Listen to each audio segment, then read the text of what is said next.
Heri pahali na nyumba na mahali na mji na moyo na mlima na kimbilio na pango na bonde na nchi na bahari na kisiwa na shamba ambapo jina la Mungu limetajwa na sifa yake kutukuzwa. Heri pahali na nyumba na mahali na mji na moyo na mlima na kimbilio na pango na bonde na nchi na bahari na kisiwa na shamba ambapo jina la Mungu limetajwa na sifa yake kutukuzwa.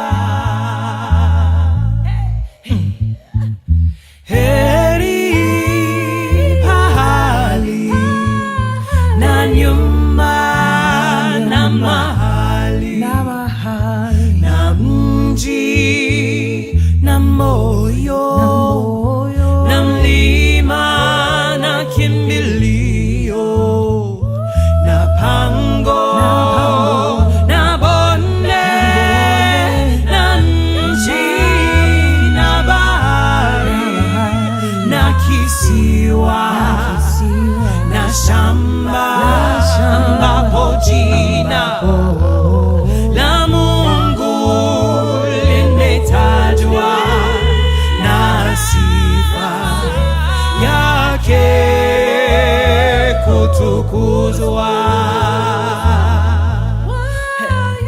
Yake kutukuzwa. Yake kutukuzwa.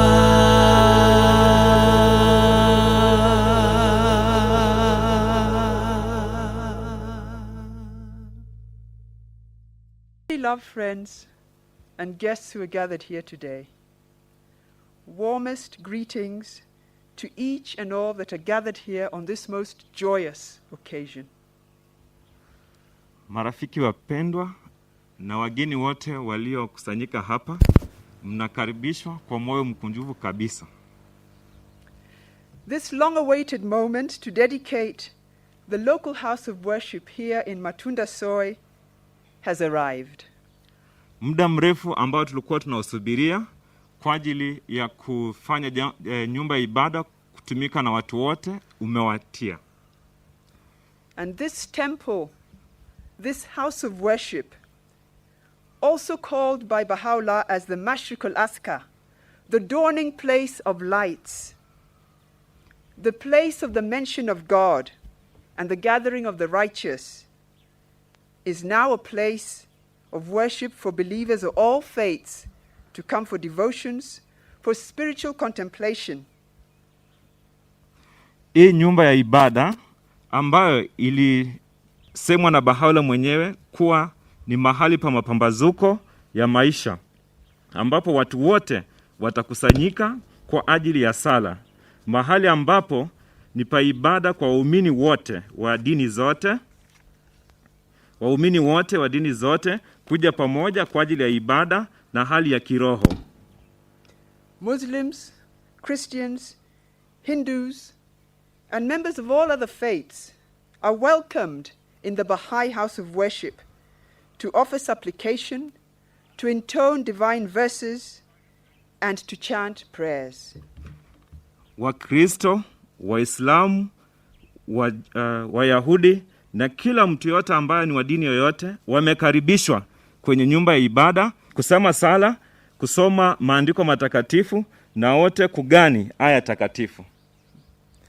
And for the inhabitants of Matunda Soy, today and over the coming weeks and months, visitors from this locality and from the wider Kenya community and even beyond will come here, drawn by the power emanating from this holy edifice. Kwa wakazi wa Matunda Soy, majuma yanayokuja pamoja na watu wengine kutoka nchi nzima watakuja hapa kwa majuma ambayo yanakuja yatafuatia kuja kusema sala kwa ajili ya ukuaji wao wa kiroho katika nyumba ya ibada. So today's dedication, our hearts are indeed cheered by the vision of beauty and loftiness through the rearing of this house of worship. Leo hii siku ya ufunguzi, mioyo yetu imejaa na furaha kwa ajili ya kutembelea uzuri na hali ya kiroho ya juu kabisa katika wakati huu wa ufunguzi wa nyumba ya ibada. Thank you. So friends, we shall now begin with the devotional program. Kwa hiyo marafiki, tutaendelea sasa tukianza na ibada. The devotional program has members of the Muslim faith and the Christian faith also invited to join us, and I know that Sheikh Shaban Waziri has now arrived and will join us in the devotional prayers in this first part. Kwa hiyo kwenye ibada, Wakristo waliopo hapa, Waislamu ambaye tunafahamu kwamba kuna shehe ambaye amefika, watajiunga pamoja na sisi kwa ajili ya kusema kwa ajili ya kushiriki ibada hii. So I'd now like to invite the Luanda choir to open with a chant. This shall be followed with a prayer from Bernard Liosi, and then a prayer from Sheikh Shaban Waziri, and then a reading by Victor Jidai. If I can kindly ask all of the readers to be ready in that order, and the choir to be ready in that order, so that we do not interrupt the process of devotions as we begin. So thank you very much, friends. We will begin.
lauded and glorified art thou, O my God. I entreat thee by the signs of thy lovers, and by the tears they shed by them that long to behold thee, not to withhold from me thy tender mercies in thy day, not to deprive me of the melodies of the dove that extolleth thy oneness before the light that shineth from thy face. I am the one who is in mystery, O my God. Behold me cleaving fast to thy name, the all-possessing. I am the one who is sure to perish. Behold me clinging to thy name, the imperishable. I implore thee, therefore, by thyself, the exalted, the Most High, not to abandon me unto my own self, and unto the desires of a corrupt inclination. Hold thou my hand with the hand of thy power, and deliver me from the depth of my fancies and idle imaginings, and cleanse me of all that is abhorrent unto thee. Cause me then to turn wholly unto thee, to put my whole trust in thee, and to seek thee as my refuge, and to flee unto thy face. Thou art verily he who through the power of his might doeth whatsoever he desireth, and commandeth through the potency of his will whatsoever he chooseth. None can withstand the operation of thy decree. None can divert thy cause, the cause of thine omnipotent. Thou art in truth the Almighty, the all-glorious, the most bountiful.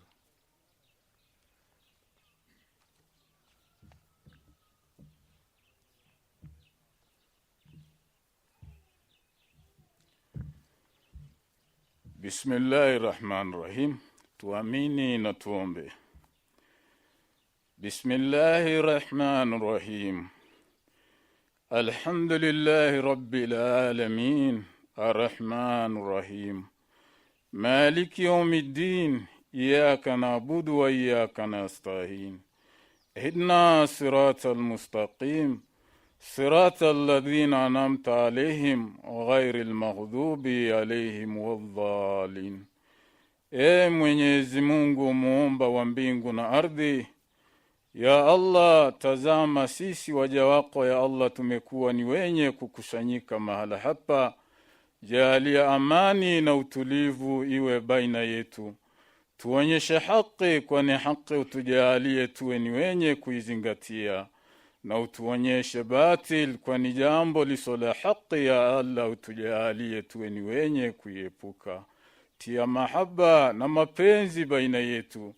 Tusoliomba ya Allah, wewe ni mjuzi. Amin. Wassalamu alaikum wa rahmatullahi ta'ala wa barakatuh.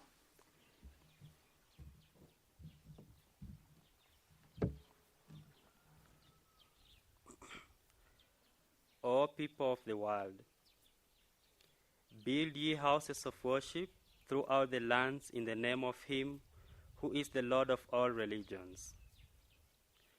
Make them as perfect as is possible in the world of being, and adorn them with that which befitted them, not with the images and effigies.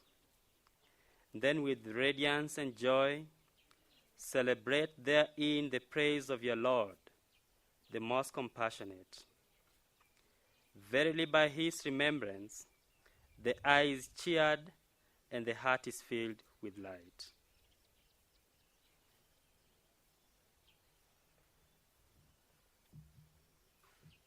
Friends, we go to the next portion of the devotional, and I invite kikundi cha kwaya cha ipapa wakaribie, na wale wawili ambao pia wako na masomo ama sala wajitayarishe tafadhali. Asanteni.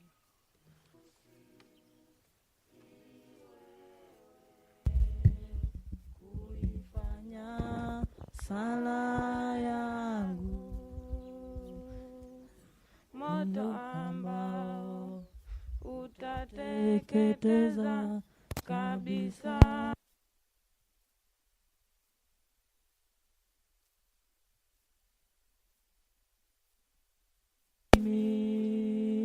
Kufikia uzuri wako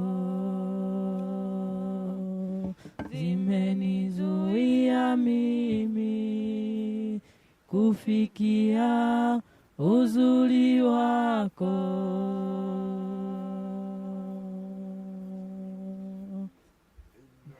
Si wewe kuifanya sala yangu ni kwamba utateketeza kabisa tando ambazo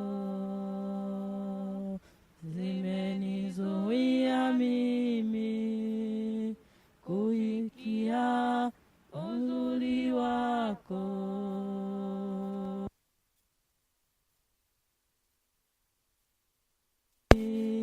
Kufikia uzuri wako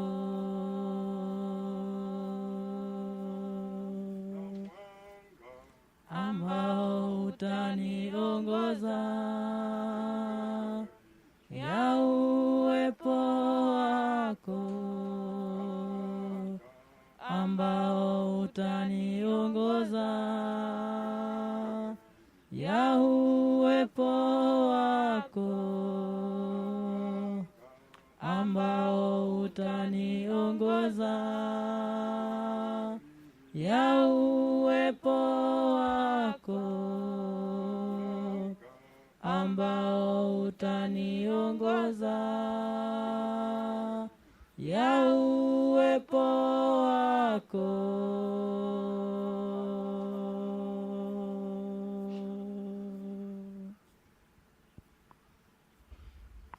Blessed is he who, at the hour of dawn, centering his thoughts on God, occupied with his remembrance, and supplicating his forgiveness, directed his steps to the Mashrikul Adhika, and entering therein, seated himself in silence to listen to the verses of God, the sovereign, the mighty, the all-praised, say, the Mashrikul Adhika is each and every building which has been erected in cities and villages for the celebration of my praise.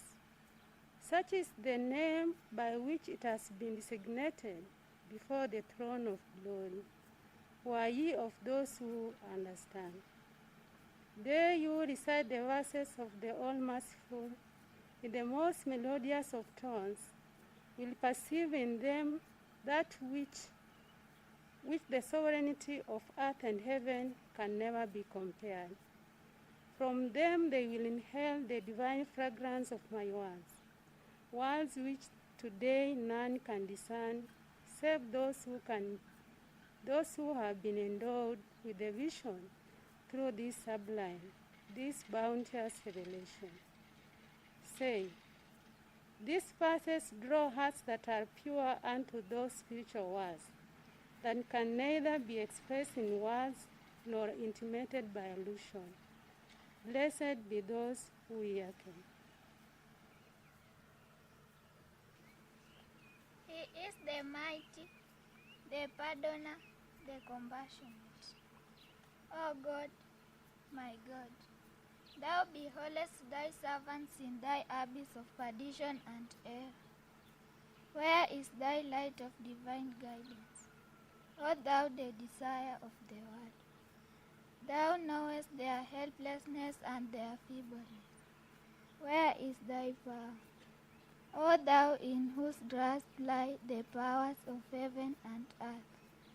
I ask thee, O Lord my God, by the splendor of the lights of thy loving kindness and the billows of the ocean of thy knowledge and wisdom, and by thy word wherewith thou hast said the peoples of thy dominion, to grant that I may be one of them that have observed thy bidding in thy book. And do thou ordain for me that which thou hast ordained for thy trusted ones, them that have quaffed the wine of divine inspiration from the chalice of thy bounty, and hastened to do thy pleasure to do thy pleasure and observe thy covenant and testament. Powerful art thou to do as thou willest. There is none other God but thee, the all-knowing, the all-wise. Decree for me, by thy bounty, O Lord, that which shall prosper me in this world and hereafter, and shall draw me nigh unto thee. O thou who art the Lord of all men, there is none other God but thee, the one, the mighty, the glorified. All praise, O my God, be to thee who art the source of all glory and majesty, of greatness and honor, of sovereignty and dominion, of loftiness and grace, of awe and power. Whomsoever thou willest, thou causest to draw nigh unto the most great ocean, and on whomsoever thou desire, thou conferrest the honor of recognizing thy most ancient name. Of all who are in heaven and on earth, none can withstand of operation of thy sovereign will. From all eternity thou didst rule the entire creation, and thou wilt continue forevermore to exercise thy dominion over all created things. There is none other God but thee, the Almighty, the most exalted, the all-powerful, the all-wise.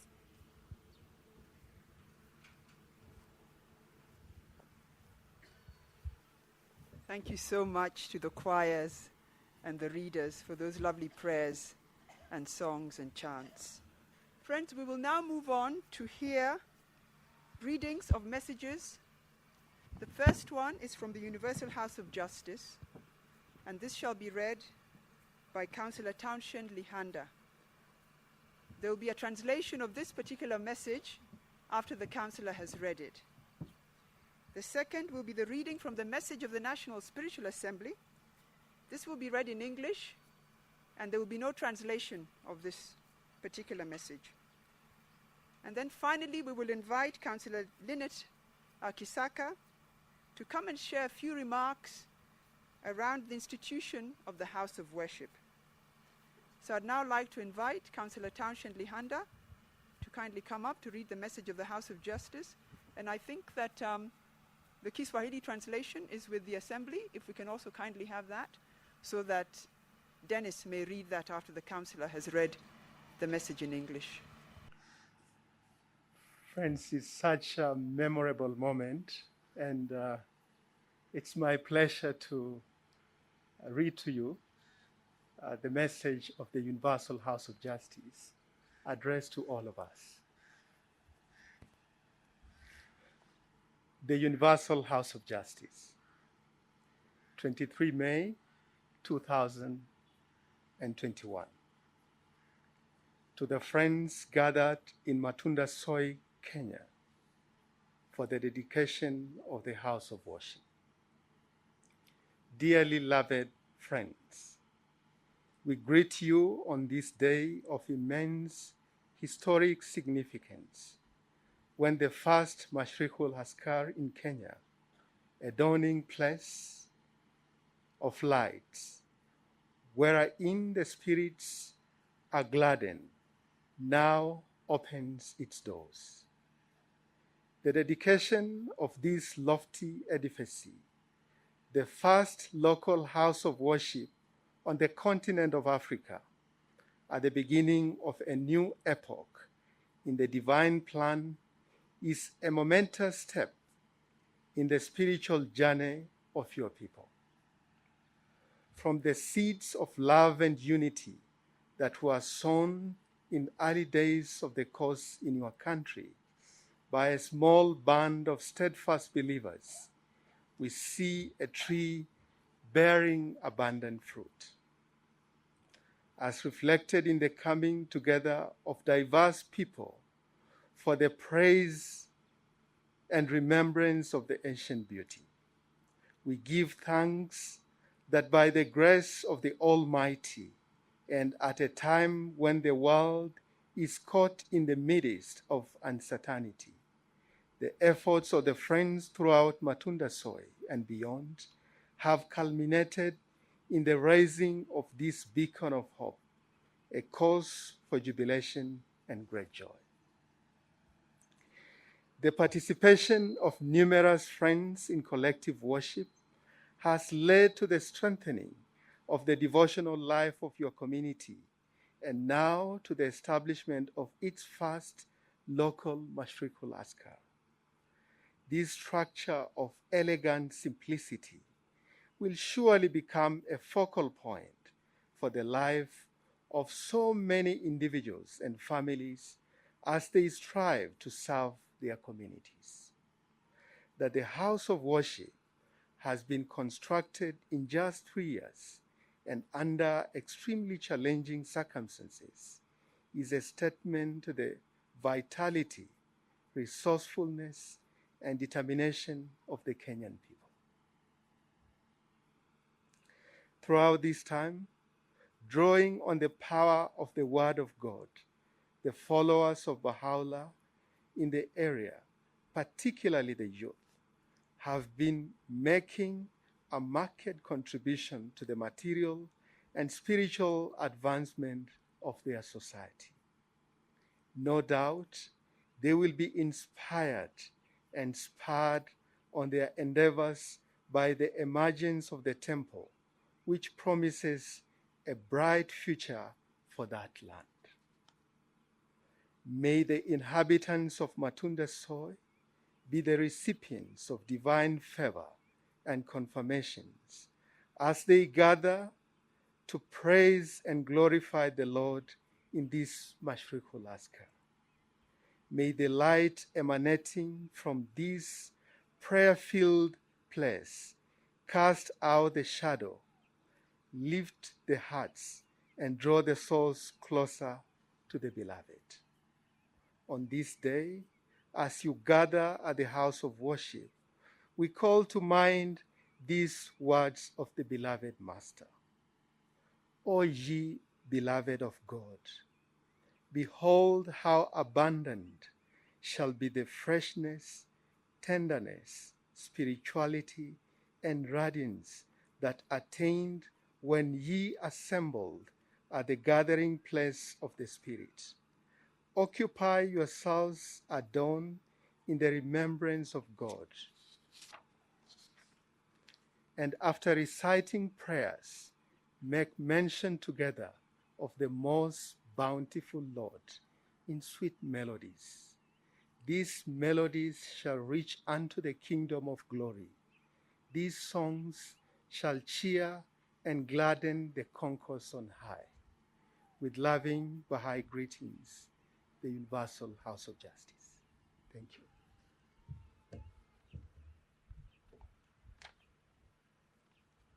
Tutasoma kwa lugha ya Kiswahili. Nyumba ya Haki ya Ulimwengu, 23 Mei 2021. Kwa marafiki mliokusanyika Matunda Soy, Kenya, kwa ajili ya uzinduzi wa nyumba ya ibada. Marafiki wapendwa, tunawasalimu kwenye siku hii yenye umuhimu mkubwa wa kihistoria, ambapo nyumba ya ibada ya kwanza nchini Kenya, mahali pa mapambazuko ya mwanga ambamo mioyo hufurahishwa, sasa imefungua milango yake. Uzinduzi wa jengo hili bora lenye fahari ya juu, nyumba ya ibada ya kwanza kwenye bara la Afrika, mwanzoni mwa kipindi kipya katika mpango mtakatifu, ni hatua muhimu katika safari ya kiroho ya watu wenu. kutoka mbegu za upendo na umoja ambazo zilipandwa katika siku za mwanzoni za hoja katika nchi yenu, na idadi ndogo ya waumini imara na waliojidhatiti, tunaona mti uliozaa matunda mengi kama inavyoashiriwa katika ukusanyikaji wa watu mbalimbali kwa ajili ya utukuzo na kumbukizi ya uzuri wa kale. Tunatoa shukurani kwamba kwa neema ya mwenye nguvu zote, na katika wakati ambapo ulimwengu umeshikiwa katika hali isiyotabirika, juhudi za marafiki katika Matunda Soi yote na mbali zaidi zimehitimika katika uinuaji wa kielezo hiki cha matumaini, sababu ya furaha na shangwe kubwa kabisa. Ushiriki wa idadi kubwa ya marafiki katika ibada za pamoja imepelekea kwenye uimarishwaji wa maisha ya kiibada ya jumuiya yenu, na sasa kwenye usimikwaji wa mashirikul adhka ya kwanza. Jengo hili lenye muonekano rahisi wa kifahari kwa hakika litakuwa kitovu cha maisha ya familia na watu wengi mno kadri wajitahidivyo kuhudumia jumuiya zao, kwamba nyumba hii ya ibada imejengwa katika kipindi cha miaka 3 tu na katika mazingira yenye changamoto za kipindukia ni shuhuda wa uimara, uwezo wa utayari wa kujitolea na dhamira dhabiti ya watu wa Kenya. Katika kipindi chote hiki, wakichota kwenye nguvu ya neno la Mungu, wafuasi wa Baha'i katika eneo hili, hususan vijana, wamekuwa wakitoa mchango mkubwa kwenye maendeleo ya kimwili na ya kiroho ya jamii yao. Hakuna shaka watahamasishwa na kusukumwa katika jitihada zao na uibukaji wa hekalu hili ambalo litatoa matumaini ya siku za mbele zenye heri na nguvu kwa eneo hili la nchi. Acha wakazi wa Matunda Soi waweze kuwa wapokeaji wa wema mtakatifu na udhibitisho kadri wakusanyikavyo kumsifu na kumtukuza Bwana katika nyumba ya ibada hii. Acha mwanga waangaziao kutoka eneo hili lililojazwa kwa sala uondoe vivuli, uinue mioyo na uzigeuze roho karibu zaidi na mpendwa. Kwenye siku hii, kadri mkusanyikavyo katika nyumba hii ya ibada, tunayakumbuka maneno haya ya mpendwa Bwana: enyi wapendwa wa Mungu, tazameni vitakuwa kwa wingi kiasi gani usafi na upya, unyororo, hali ya kiroho na uangavu ambavyo hufikiwa wakati mnapokusanyika katika eneo hili la makutano ya roho, mkijishughulisha wakati alfajiri na mapambazuko ya Mungu, na baada ya kughani sala mtajeni kwa pamoja Bwana mwenye rehema kabisa kwa sauti tamu. Sauti hizi zitafika kwenye ufalme wa utukufu, na nyimbo hizi zitachangamsha na kufurahisha majeshi ya mbinguni, pamoja na salamu za upendo wa Kibahai. Imesainiwa na Nyumba ya Haki ya Ulimwengu. The National Spiritual Assembly of the Baha'is of Kenya, letter dated 23rd May 2021. To the Kenya Baha'i community and the friends gathered in Matunda Soi for the dedication of the house of worship. Dearly loved friends, today is a most joyous day, a day of great historic significance. The community of Matunda Soi and guests have gathered to dedicate the first local Baha'i house of worship in Kenya. It is also the first local Mashrikul Adhkar on the continent of Africa. By the erection of this edifice, described by Abdul Baha as the mighty foundation of the Lord, the firm pillar of the faith of God, a collective spiritual center that embraces people of all faiths, backgrounds, and ethnicities, children, youth, men, and women, has been established. In this temple, the hearts rejoice, the souls delight in joyful tidings, and the minds become illumined. The strong devotional character of Matunda Soy is well reflected in the numerous programs for the spiritual education of children and youth, groups which nourish the soul through study of the Word of God and devotional gatherings regularly held in hundreds of homes. Most recently, at this very site of the house of worship, as construction progressed, the community offered regular prayers. As such, community building activities in this cluster have increased in number and vitality over time. And as the inhabitants of Matunda Soy have continued to participate in these activities that are shaping a pattern of life focused on the spiritual and material needs of individuals, families, and the community, the light of faith in Baha'u'llah is grown steadily brighter. Today, the twin inseparable aspects of Baha'i life, worship and service, are centered and embodied in the institution of the Mashrikul Athkar here in Matunda Soy. The praiseworthy and sacrificial contributions of talent and resources by this community, and also by the Baha'is of Kenya and the Baha'i community at large, under the loving guidance of the Universal House of Justice, have enabled the raising up of a simple yet commanding edifice that is welcoming to everyone. In the coming days, weeks, and months, many will make pilgrimage to this site to partake of the holy fragrances of the Mashrikul Athkar. For the community of Matunda Soy, this spiritual center shall inspire their exertions and be a means for attaining the oneness of humanity, inasmuch as all the peoples gather in fellowship and harmony within the Mashrikul Athkar. We humbly give thanks to Baha'u'llah for this special blessing. My God, my beloved, my heart's desire, these are servants of the threshold of thy holiness, who have prostrated themselves before the door of thy singleness. They have entered the downing place of thy praise and the assemblage of thy light, beseeching thee humbly, supplicating the kingdom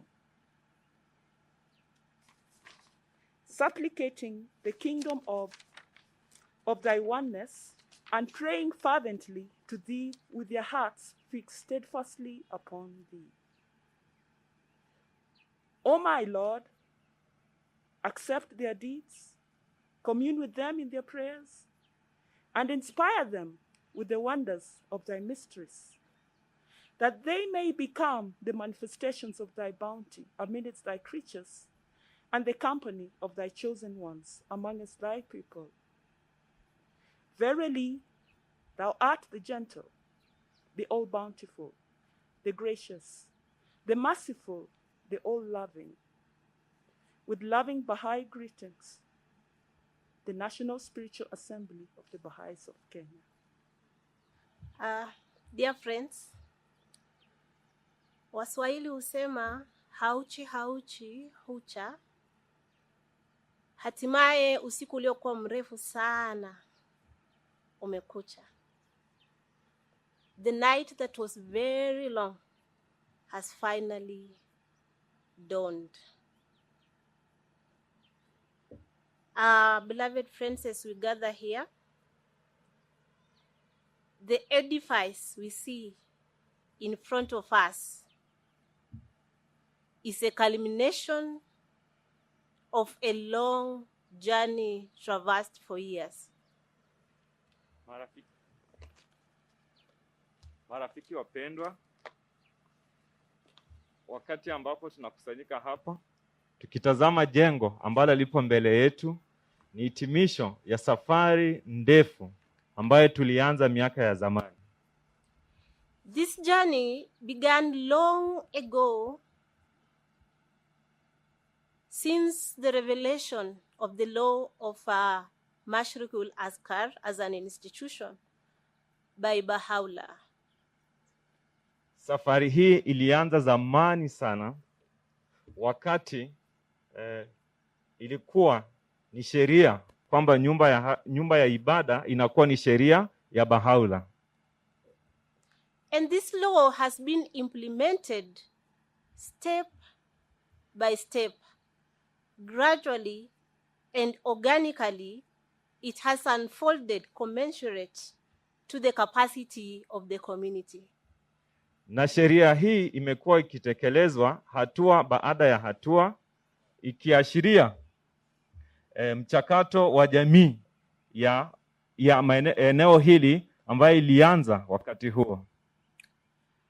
During the ministry of Abdul Baha, opportunities presented themselves that local houses of worship be established in Ishkabad and in Wilmette. Katika huduma ya Abdul Baha, ilionekana kwamba nyumba ya ibada itakuja kujengwa Ishkabad na Wilmette. This was followed by establishment of Continental House of Worship, which culminated in 2016 October in the inauguration of the temple in Santiago, Chile. Hii ilifuatiwa na nyumba za ibada za bara ambazo zilihitimika mnamo Oktoba 2016 kwa uzinduzi wa nyumba ya ibada ya bara la Afrika, Amerika Kusini kula Santiago, Chile. Beloved friends, when we reflect on the Ridvan message 2021, the House of Justice gives an account of the journey that the Baha'i community has traversed in the past 25 years. Marafiki wapendwa, wakati tunavyotafakari kuhusu ujumbe wa Ridvan 2021, nyumba ya haki ya ulimwengu imepatiana visa jinsi jamii ya jina kuu ilivyokuwa kuanzia mnamo mwaka 1996. The series of global plans that began in 1996 stimulated a growing momentum in community building that were founded on collective worship and raising capacity for service. Mlolongo wa mipango ya kiulimwengu ambayo ilianza mnamo mwaka 1999 iliashiria ukuaji wa uwezo wa wale ambao walikuwa wanatekeleza. Beloved friends, in this journey, Matunda Soy Cluster was not an exception.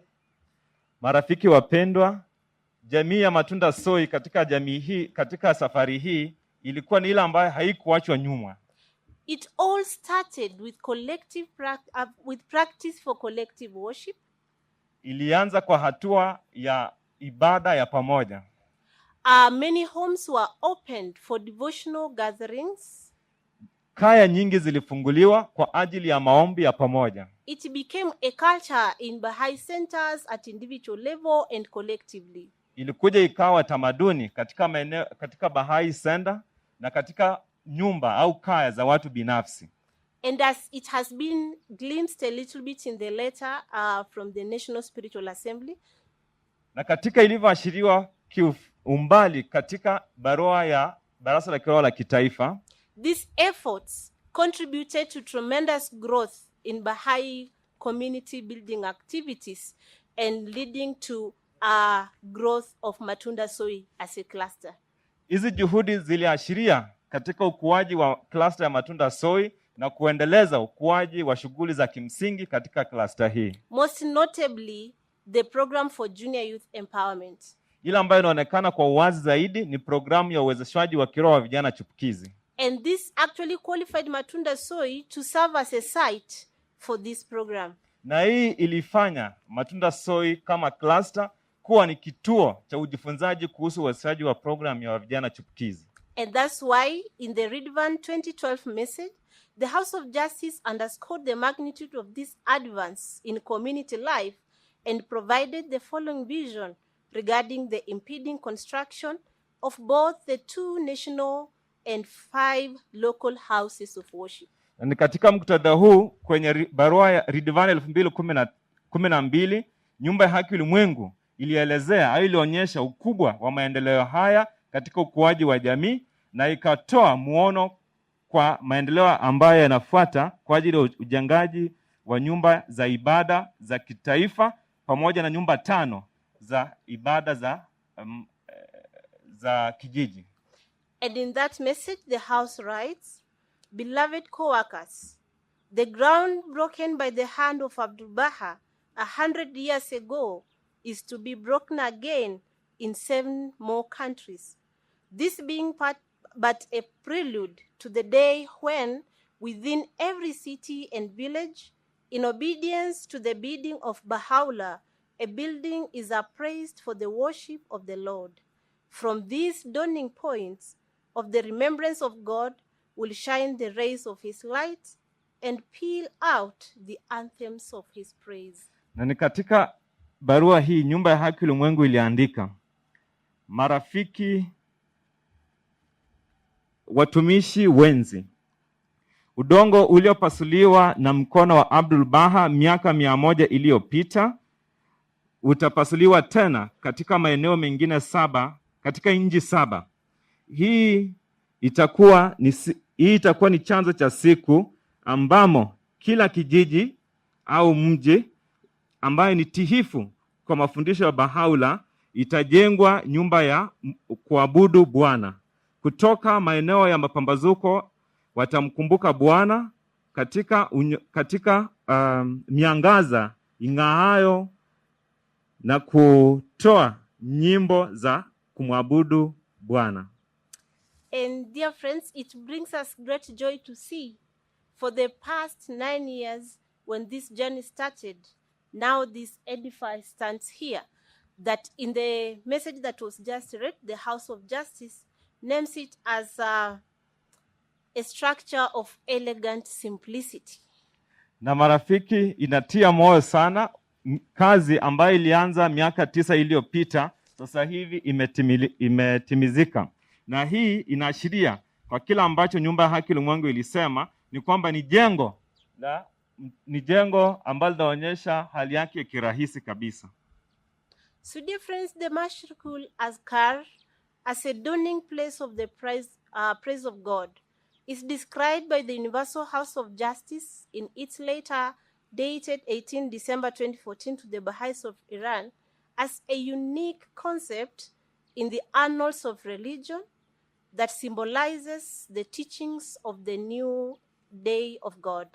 And in the same message, the House of Justice states that the house of worship is a collective center of society to promote cordial affection, and that it stands as a universal place of worship open to all the inhabitants of a locality, irrespective of their religious affiliation, background, ethnicity, or gender, and a haven for the deepest contemplation on spiritual reality and foundational questions of life, including individual and collective responsibility for the betterment of society.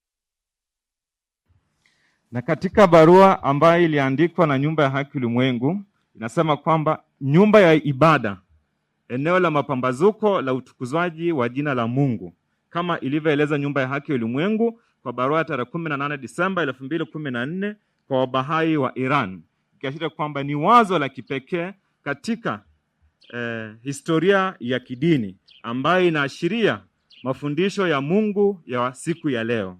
Na katika barua hiyo hiyo tena, nyumba ya haki ulimwengu ilisema, nyumba ya ibada ni eneo la mkusanyiko wa pamoja wa jamii ambapo inaonyesha mshikamano, ikisimama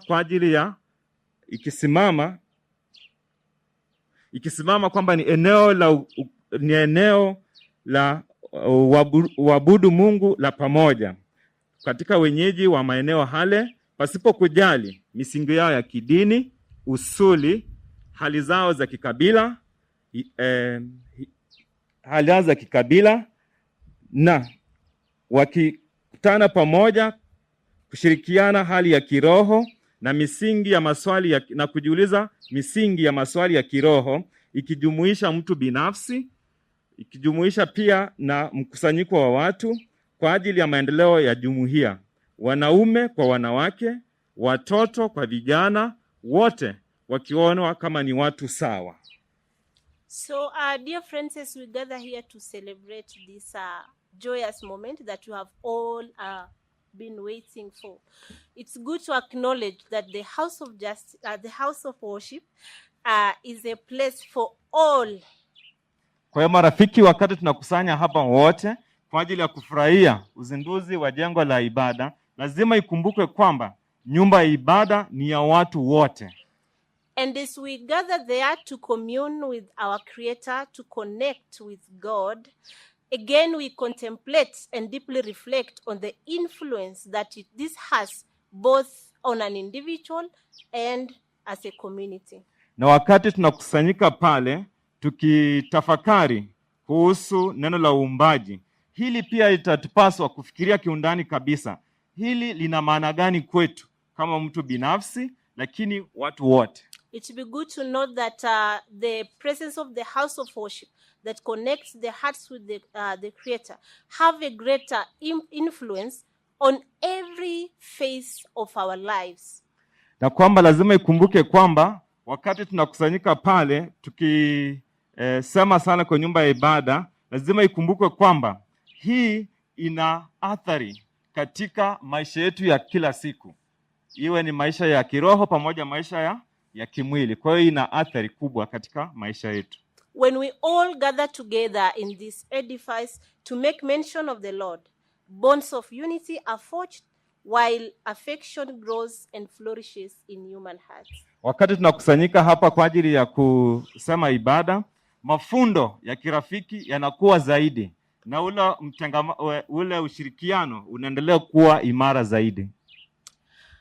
Another point to reflect on deeply is how do we connect the physical structure and its inward implications to us. Jambo lingine la kutafakari zaidi ni kwamba ni jinsi gani tunaweza tukaunganisha jengo hili ambalo tunaliona kwa macho ya nje katika maisha yetu ya kindani. Abdul Baha explains that pure and radiant hearts are the dawning places of the mention of God, from which the melodies of supplication and prayer continually reach the concourse on high. And he states that should the hearts of the friends become divine temples through the bounty of God, they would assuredly exert the utmost endeavor to build the Mashrul Azkar so that the outward frame may reveal the inward reality and the outer form give tidings to the inner meaning. Abdul Baha usema, mioyo angavu ambayo ni mapambazuko ya alfajiri ambapo inataja jina la Mungu kupitia nyimbo tamu na sala ambazo nazifanya kila siku zikifikia malaika wa juu zaidi. Tena husema mioyo ya marafiki ambao ni ya kiroho zaidi huja kupata baraka za Mungu. Kwa hakika wataweka nguvu ya juu zaidi kujenga nyumba za ibada ambazo kwa nje zitaashiria maana yake ya nje, uhalisia wa nje pamoja na wa ndani. So, beloved friends, as we reflect the connection between the physical structure of the Mashrul Azkar and its implication inward implication, then three things come to mind. Wakati tunavyoangalia nyumba ya ibada kinje, mambo ya kiroho huja wazi zaidi. Such inward realities are the power of prayer. Kwa hivyo uhalisia wa kindani kabisa ni nguvu ya sala. Effects of communal worship. Athari za ibada ya pamoja. And the nature of devotions within the central edifice itself. Na asili ya ibada ndani ya nyumba ibada yenyewe. So it will be good to keep reflecting on this as we gather day after day, and as also we open doors for the embrace of others, we see how there's that connection. Recently, in the past 2 days, I realized that people, when they're around here, they opt to stay until night to just see the lights on and enjoy that beauty. Everyone is commenting on how beautiful the structure is. So how do we look at it and connect it with also the inner implication of the same? Kwa hiyo wakati tunafanya haya inakuwa ya muhimu kabisa kuwaza kila ambacho amekizungumzia pale. Kwa hiyo anajaribu kutoa tafakari yake kwamba siku chache ambazo amekuepo hapa, marafiki wengi walikuwa wanachukua muda wao mwingi, wanatoka majira ya usiku ili kwamba angalau wakaone miangaza ambayo ipo katika eneo la ibada. Na hiyo imekuwa ni ashiria tosha kwamba eneo hili linavutia kweli. It will also be important to reflect how two inseparable elements of service and worship actually come to mind whenever we see this beautiful edifice. Kwa hiyo hii inakuja wazi kuwa aina mbili ya maisha ya Kibahai ambayo ni ibada na huduma inaonekana wazi wakati tunavyoliona jengo hili. And when we were briefly going through the history of how it came about, then it seems there were actually indicators of a strong community in the Baha'i faith, in the Matunda soil, that actually culminated into the establishment of this house of worship. Kwa hivyo wakati tulikuwa tunatafakari jinsi gani ilivyokuja, kwa hivyo tuliona kweli juhudi za marafiki wa Matunda soil walivyoweka kwa kuonyesha kwamba jengo hili lipo kwa sasa.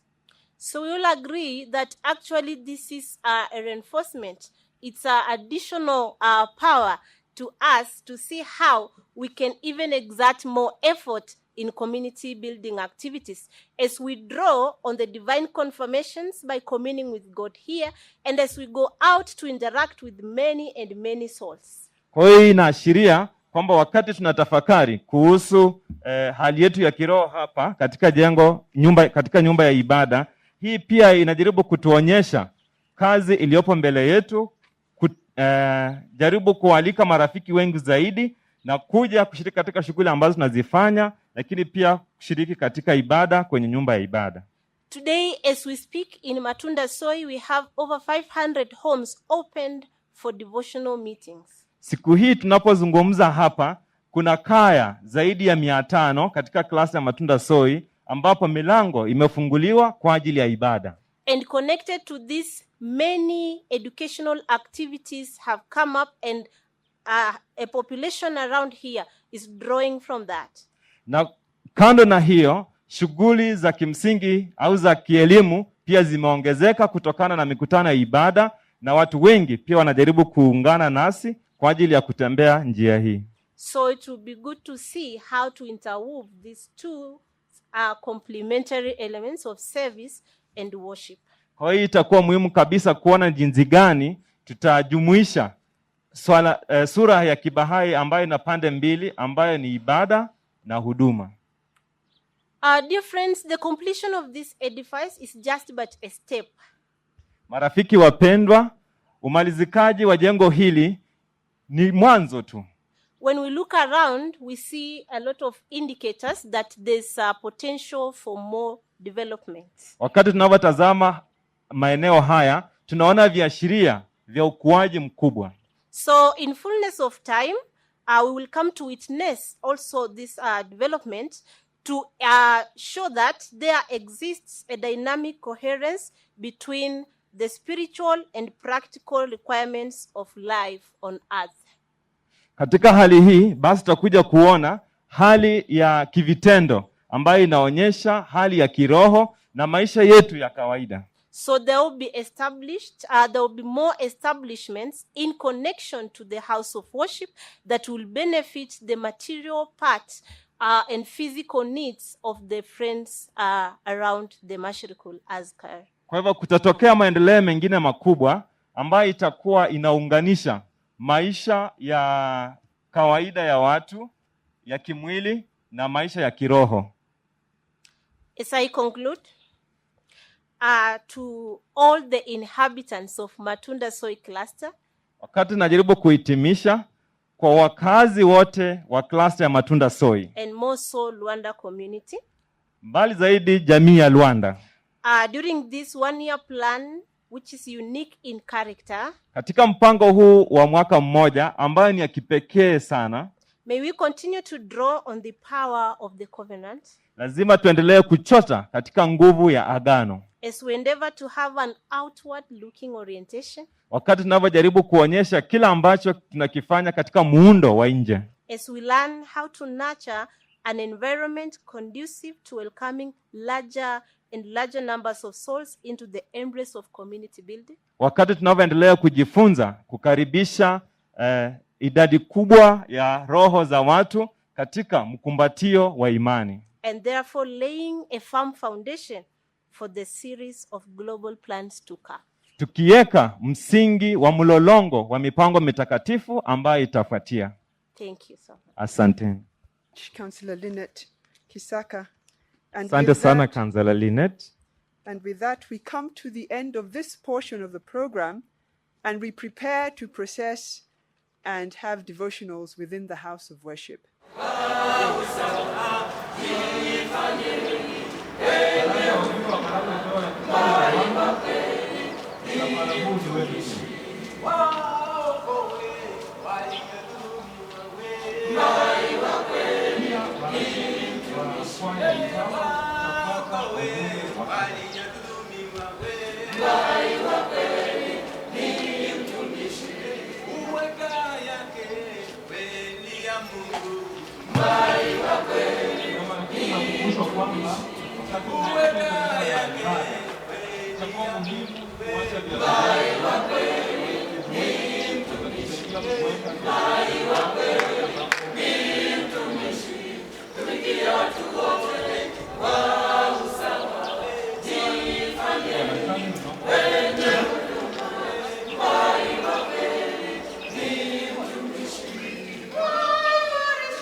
Glory be to thee, O Lord my God.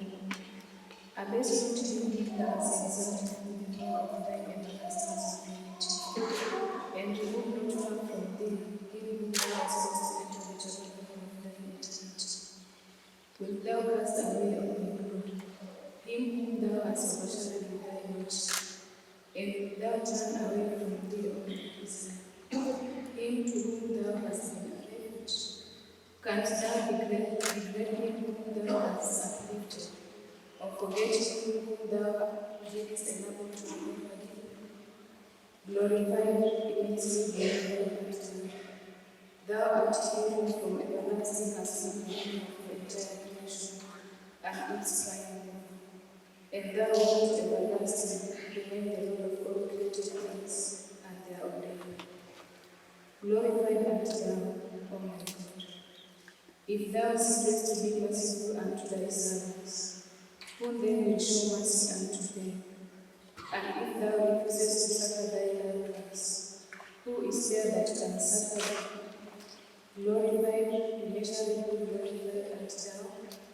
Thou art the Lord in thy truth, and thee do we all verily worship. and to thee do we all pay allegiance. Thou art in truth, beloved in thy grace. No God is there but thee, the help in peril and the self-success.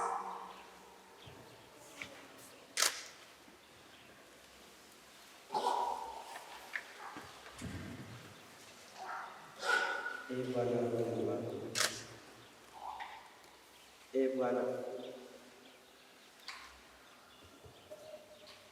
Bwana Mungu wangu, wasaidia wapendwa wako kuwa imara katika imani yako, kutembea katika njia zako, kuwa dhabiti katika hoja yako.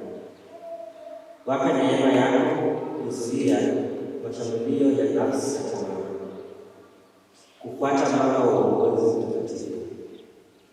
Wewe ni mwenye nguvu, mwenye rehema, aishie mwenyewe, mkali, mwenye huruma, mwenyezi, mkarimu kabisa.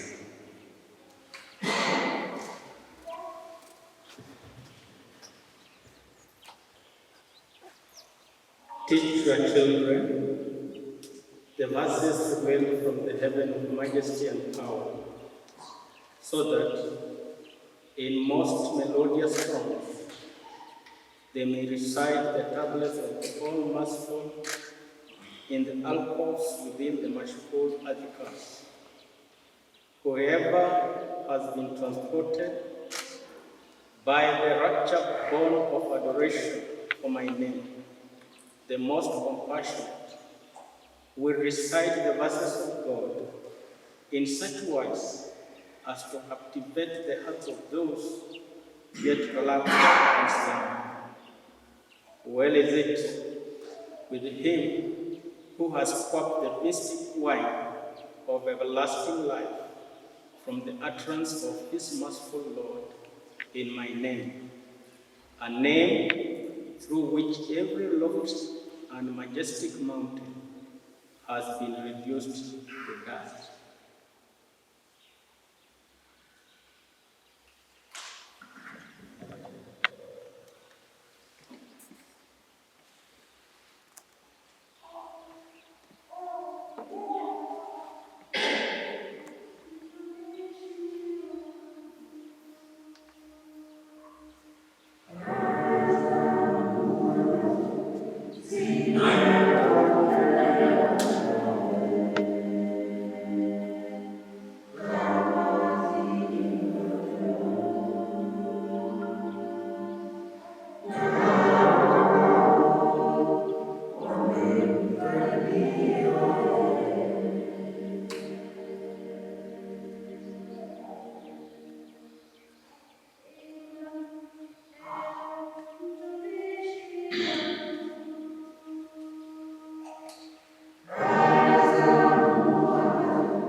God, we want to thank you for the love you have shown us.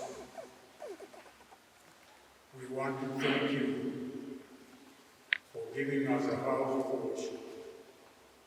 God, help us to realize that this is the place you want us to talk to you. You want to move with us. We thank you for the love and also even the environment around. God, speak to them to know that this is the place you want to talk to them. Thank you. Thank you for the people who have committed themselves in this work. We pray that you bless them and move with them.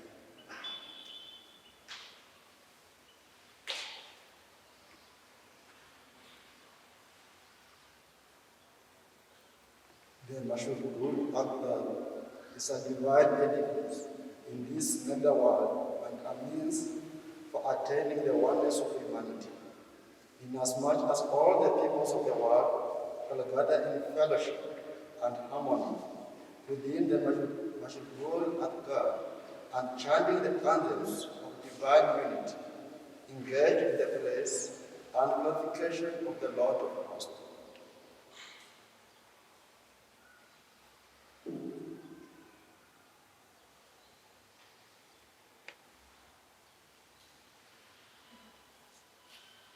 All praise, O my God, be to thee, who art the source of all glory and majesty, of greatness and honor, of sovereignty and dominion, of loftiness and grace, of all and power, whosoever thou willest, thou castest, the draw nigh unto the most great ocean, and on whomsoever thou desirest, thou conferrest the honor of recognizing thy most ancient name.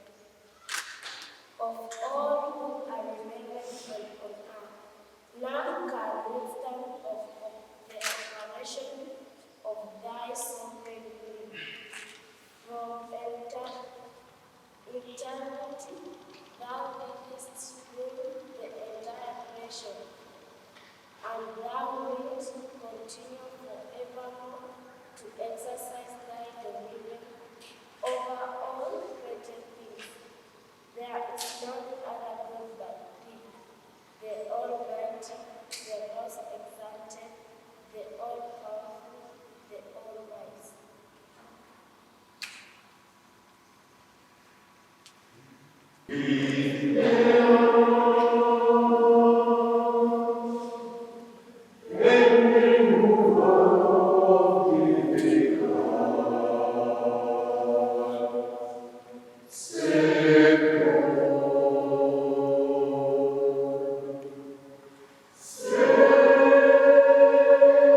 Dear friends, welcome back to this third and last session of our event of today for the dedication of this marvelous house of worship.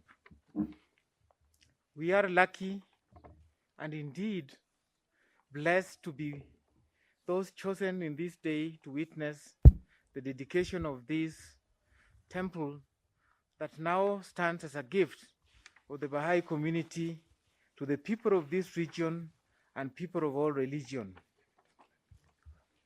Kwa hiyo marafiki wapendwa, karibu tena kwa awamu ya tatu ya programu yetu.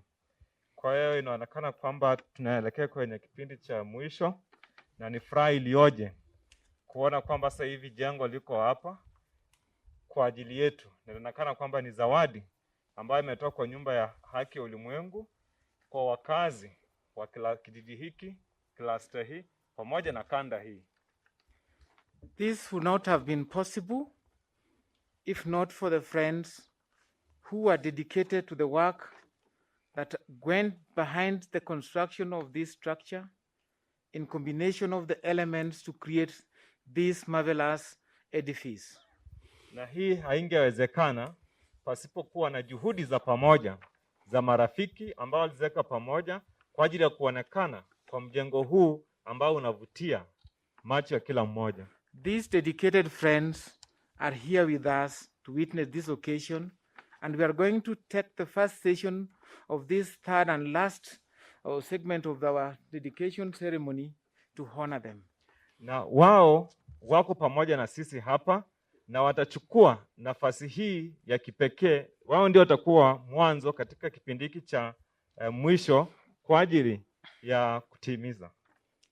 So I will shortly call upon dear friend Jamshid to usher in the technical team comprising of the architecture and also the contractors that were behind this edifice to give some remarks, and thereafter we'll offer them with certificates. After that session, we'll ask the Papa Choir to give us some entertainment, and thereafter we'll have a presentation by Brian Omega on the community building activities. Kwa hiyo tutamuomba rafiki yetu Bwana Jamshid ambaye atapatiana certificate, na itaanza na mchoraji ambaye alichora jengo hili ambaye anafanya kwa sasa hivi wote tunafurahia. Na baada ya hapo tutafuatiwa na Bwana Brian Omega ambaye atazungumzia kuhusu mchakato wa ujenzi wa jumuiya. Thereafter we'll call dear Omid Msiemba to do a message of the Regional Baha'i Council, and thereafter call upon the local spiritual assembly of the Baha'is of Luanda also to give some message. Baada ya hapo tamwalika Bwana Omid Msieba ambaye ni katibu wa halmashauri ya kanda ya Wabahai wa Magharibi ya Kati. Baadaye tutamkaribisha mwakilishi wa baraza la kiroho la kijiji la Luanda. Thereafter again we'll call upon the Luanda choir to give us some entertainment, and immediately after that we'll call back again Joy to the stage to give some closing remarks and prayers. Baada ya hapo tutaita kwaya ya Luanda ambayo itatumbuiza, na baadaye tutamuita Bwana Bi Joy Mboya ambaye atakuja kutoa hitimisho. So we now start our third session, and I call upon dear Jamshid to introduce to us the men and women behind this structure. Kwa hivyo tunamwalika Bwana Jamshid ambaye atawatambulisha wanawake kwa wanaume ambao ndio chanzo cha jengo hili. Good afternoon, friends. It is my privilege and honor to introduce the technical team and the construction team who put this beautiful structure of elegant simplicity. Kwa hiyo ni furaha kuu sana kwake kuwatambulisha wale wote waliohusika kwa ajili ya ujenzi wa jengo hili ambalo linaonekana kwa hali yake ya kawaida lakini ina maana kubwa ya kiroho. The first ever local house of worship in the continent of Africa. Nyumba ya ibada ya kwanza katika bara letu la Afrika. Friends, it is my privilege and honor to welcome the architect of the project, Neda Samimi, to come over here and give us some few words. Kwa hivyo ni heshima kuu kabisa kumwalika mchoraji ambaye ni Samim kuja kutoa maneno machache.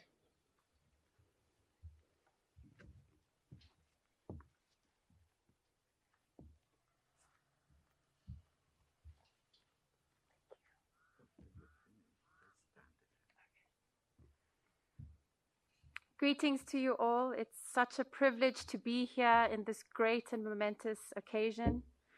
What a bounty it has been for me to witness the construction of this temple over the past few years.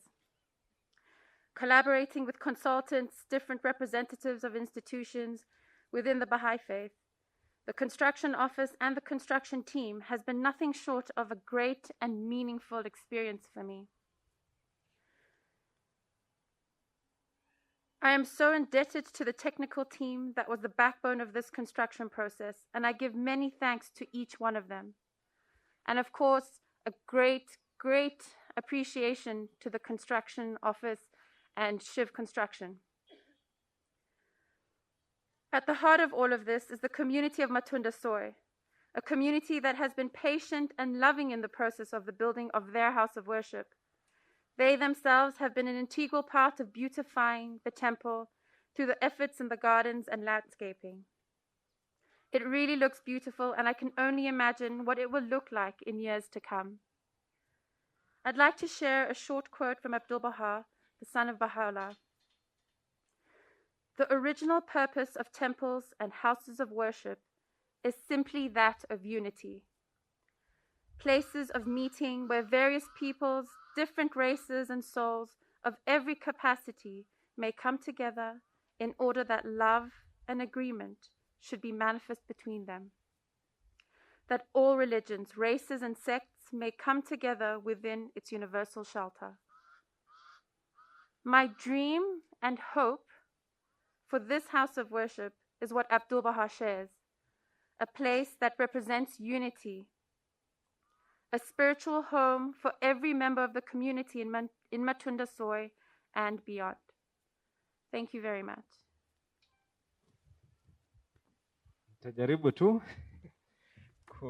kuweka kwa muhtasari kila ambacho amesema, lakini anafurahishwa sana kuona kwamba amekuwa miongoni mwa timu ambayo imekuwa ikijenga jengo hili, yeye kama mtu binafsi.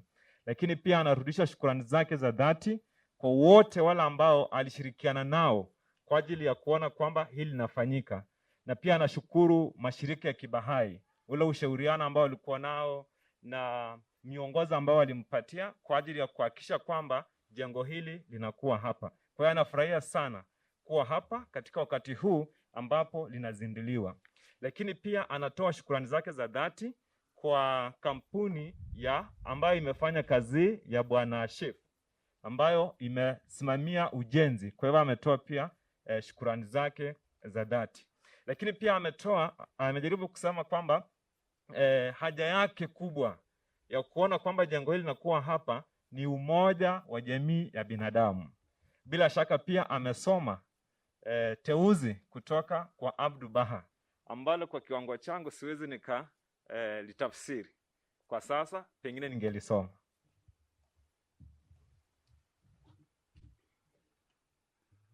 Neda mentioned the main contractor, Shiv Construction, who really put in an effort, and they went all the way out to give us a structure which will be forever with us, and I'm sure they're very proud of their work. So if I would welcome Dilip or any one person from Shiv Construction, if they wish to come, they can come and give us few words. Good afternoon, beautiful souls. There was a question, who is the lucky man on earth? Some said the one who has wealth, property, Some said, one with good health, long life. Others even said, the man with many wives. I say, I am the luckiest man on earth to have got an opportunity to build this, a house of God. Is there more blessing than this? I am thankful to the client for believing in us, giving us this opportunity, and many support by the architect, the engineers, our project manager, Eric, who has been with us all the time, architect Mango, Mr. Jamshid, Mr. Vadat, for all the support they have given us. God bless you all. Thank you. Kwa hiyo anasema kwamba kuna swali liloulizwa kwamba ni nani mtu mwenye bahati kubwa hapa ulimwenguni. Wengine wakasema kwamba ni mtu ambaye ana mali nyingi. Wengine wakasema kwamba ni mtu ambaye ana maisha marefu. Wengine wakasema kwamba ni mtu ambaye pengine ana wanawake wengi. Lakini anasema kwamba yeye duniani ndiye mtu mwenye bahati kubwa kwa sababu amepewa heshima kubwa ya kujenga nyumba ya ibada ya Mungu. Kwa hiyo anasema kwamba hamna mtu aliye na bahati kubwa zaidi yake yeye. Lakini pia amerudisha shukrani zake za dhati kwa wale wote ambao alishirikiana nao akiwa kama mhandisi mkuu wa jengo hili, akashirikiana pia pamoja na aliyechora ramani ya jengo na kundi la wahandisi ambao walifanya wote kazi pamoja. Lakini pia wanajamii ambao walishirikiana nao wote ametoa shukrani zake za dhati. Friends, since Dilip mentioned Mr. Wahdat, you must be wondering who Mr. Wahdat is. I was going to come to Mr. Wahdat later, but I'll mention him now.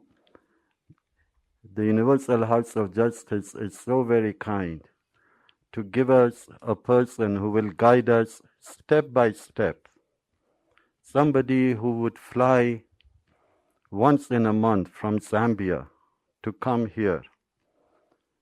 And when we had the COVID situation, I thought, okay, he'll give us a break. But he didn't leave us alone.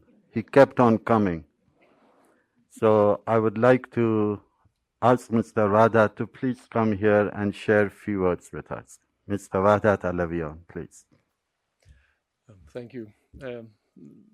I guess Mr. Jamshid mentioned about the opportunity that was given to me by the Universal House of Justice to be part of this project. I'm eternally grateful to them for affording me this opportunity, grateful to the National Spiritual Assembly of the Baha'is of Kenya to have guided us through this process, the technical team, the architects. I think it was mentioned that this was a journey, and it was truly a journey that was filled with unity of action, unity of thought. Those who were involved had only one goal, and that was to deliver this beautiful edifice to the Baha'i community of Kenya.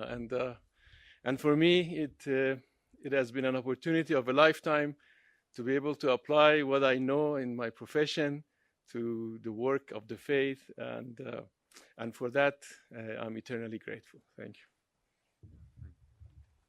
Kwa ametaja kwamba nyumba ya haki ulimwengu kweli ilimwamini na ikampa shughuli hii ya kuhakikisha kwamba jengo hili linakuwa hapa.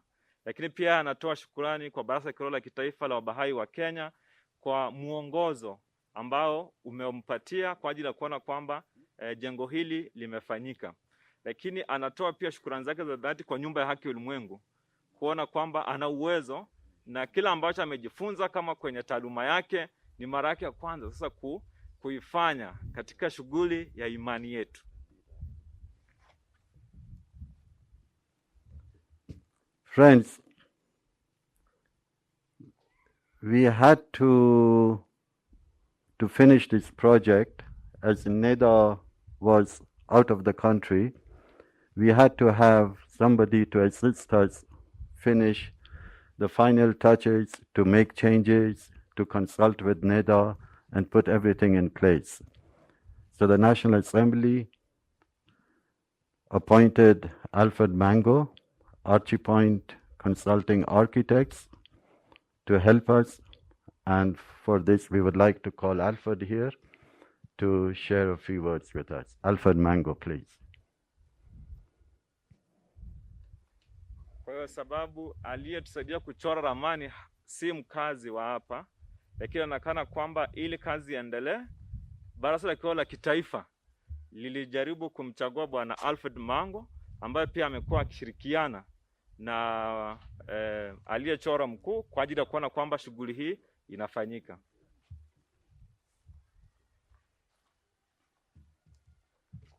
Afternoon, beloved friends. There is a beautiful saying in Chinese that every journey begins with a step. So without much ado, I'll request you to stand up and clap for this community because the journey for Africa started here. So let's clap for this community, Matunda Soy. Thank you very much. Kwa hiyo anasema kwamba kwenye tamaduni za watu wa China kuna msemo ambao unasema kwamba safari huanza na hatua moja. Na anasema kwamba hatua hiyo ilianza na marafiki wa Matunda kwa kila ambacho walikuwa nakifanya. Kwa hivyo kwa ajili ya kuenzi marafiki wa Matunda, ndio ameomba kwamba kila mmoja asimame na kuwapongeza marafiki wa Matunda. Friends, every project needs a project manager to put everything together, to manage all the consultants, engineers, at times, most of the times, architects even. So I would like to welcome Eric Wahome, who was the project manager for this project. Eric, please, karibu. Kwa anasema kwamba mradi wowote ule lazima uwe na mkurugenzi ambaye anajaribu kuhakikisha kwamba vitu vinakuja pamoja na vinaonekana kwa mfano ambao unahitajika. Kwa hivyo kuna Bwana Eric Wahome ambaye amekuwa anafanya shughuli hiyo. Thank you, friends. All I can say is that this has truly been beautiful. For me, it's been quite an opportunity, and I'm very, very grateful to have been part of this. And thank you to everyone and to the whole team. Thank you. Kwa hiyo kifupi kila ambacho anasema Bwana Eric ni kwamba kwake binafsi limekuwa ni jambo la kupendeza mno kuhakikisha kwamba mazingira haya yanaonekana jinsi yanavyoonekana kwa sasa. Lakini pia anatoa shukrani zake zote kwa timu ambao walikuwa wanafanya nayo kazi. Friends, and finally, we had a project administrator whose job, to my understanding, was the most difficult. He would get calls after calls from every Tom, Dick, and Harry, and he got so tired of me at times he wouldn't answer my phones. So I would like to welcome Stephen Mwangi as the project administrator to come and say a few words. Stephen.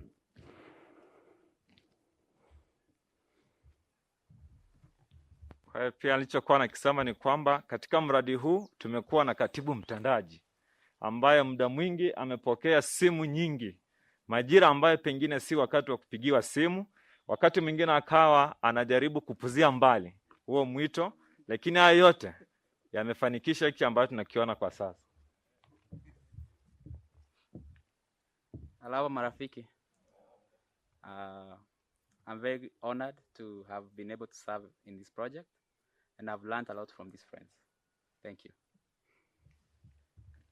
Anasema na bahati sio na kifani kwa kuhudumu katika nafasi hii ambaye amehudumu, lakini pia amejifunza mengi kutoka kwenye hii timu kuu. Friends, there are 3 other consultants who I don't think they are present, but I would like to acknowledge their work. One is the structural engineers, they were Ench Plan, the mechanical and electrical engineers, Sanix engineers, and the quantity surveyors, Agis Development Limited. So we would like to acknowledge all their hard work to put up the project together.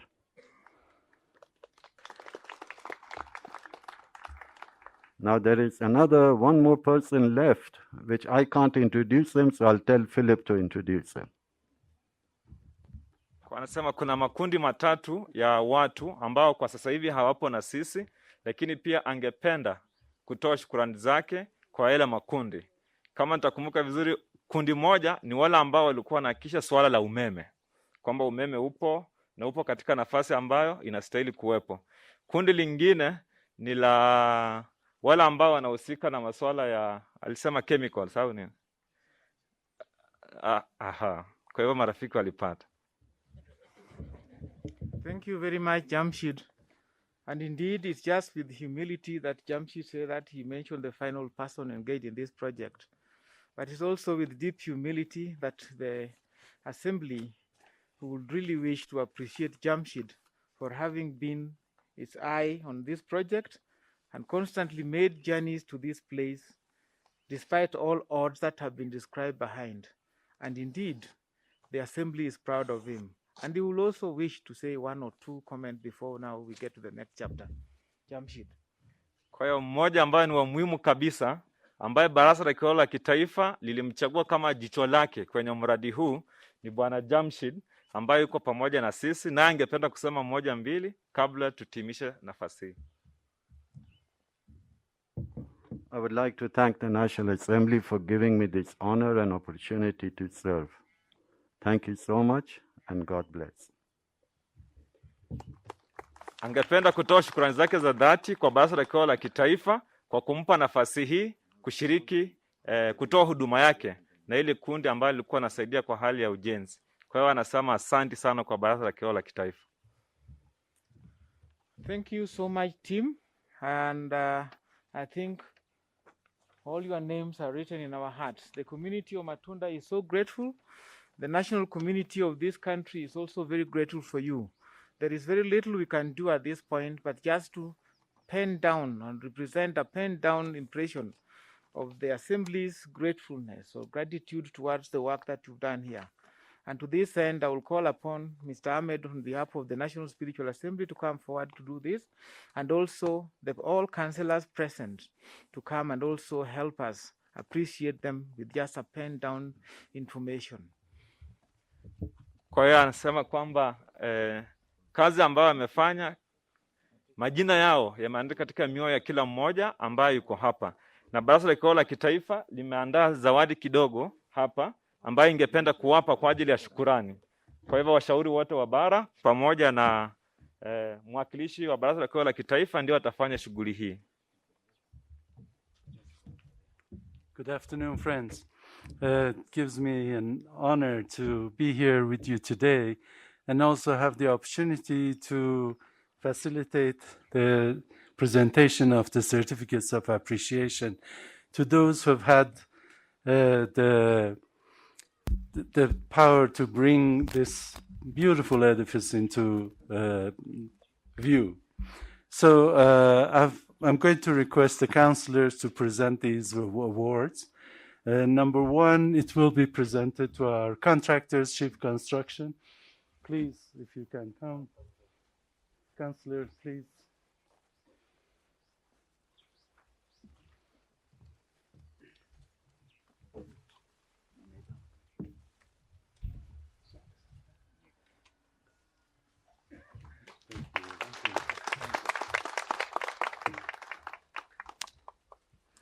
The next person who will receive our appreciation is our architect, Neda, please. Neda.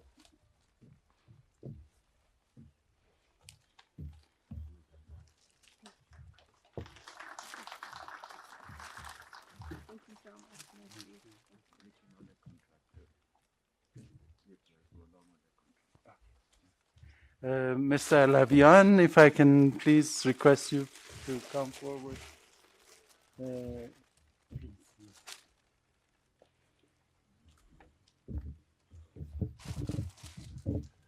Please, you can present.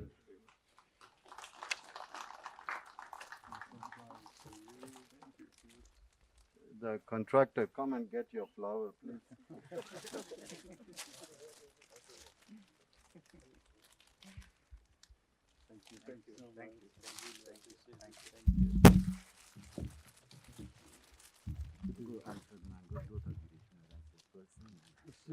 Sure. We will ask Mr. Alfred Mango to come forward. He will get 2 certificates, one personally as the architect and one for his company that assisted with the work. Please, Alfred.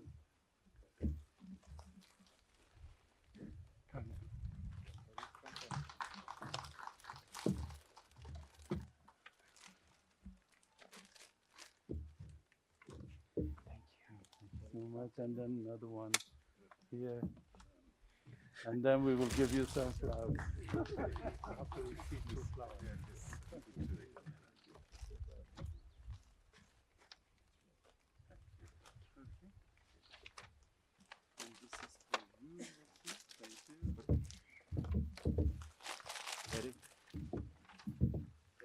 And our project manager, Eric Wahome, please, Eric, come forward.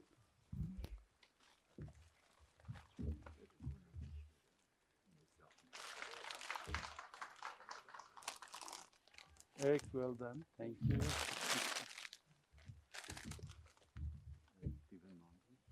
Mr. Mwangi, please come forward, please. Sorry, Mwangi, we ran out of flowers. Thank you. Thank you so much. And finally for myself. Give it to the council. And finally, to Mr. Yazamedi.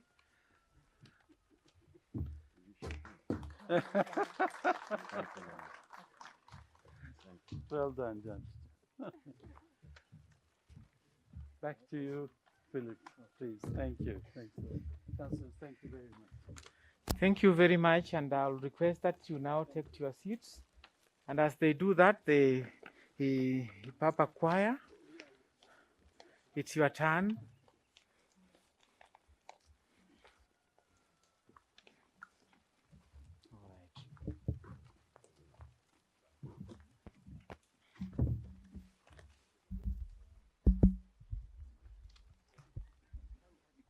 Which says, "Oh, that I could travel even though on foot and in the utmost poverty."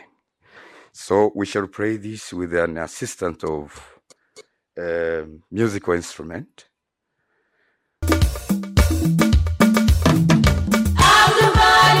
Nguvu zake kwa ufundishaji na kutamani kuichukua hoja ya Maula hadi kila pembe ya ulimwengu.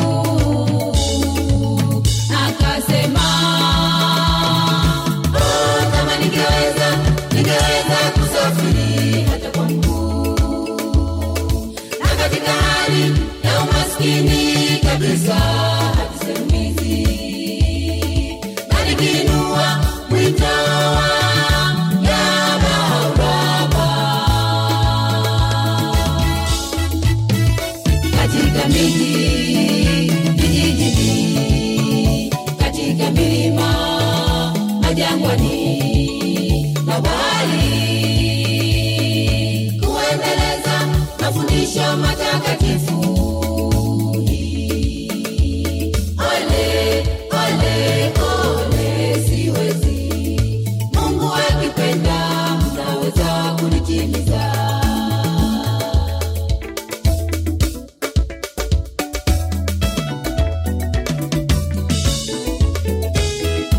Yeyote afunguaye midomo yake katika siku hii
Musitafute utulivu, musijifungamanishe wenyewe na anasa za ulimwengu.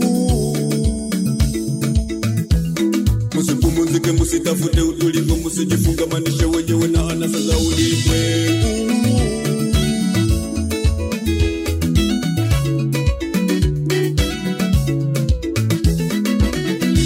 Abuduba alisema, nitazameni, nifuateni, muwe kama mimi. Ni mfano halisi, ni siri ya Mungu, ni kiini cha agano.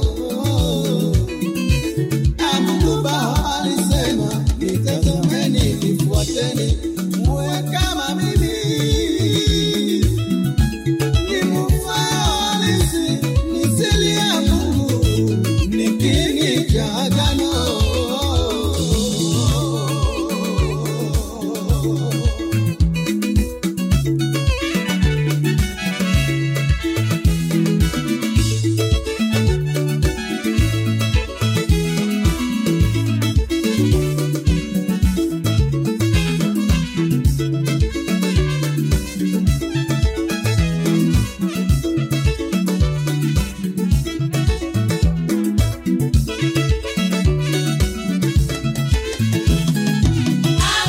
Alitoa nguvu zake kwa ufundishaji na kutamani kuichukua hoja ya Baula hadi kila pembe ya ulimwengu.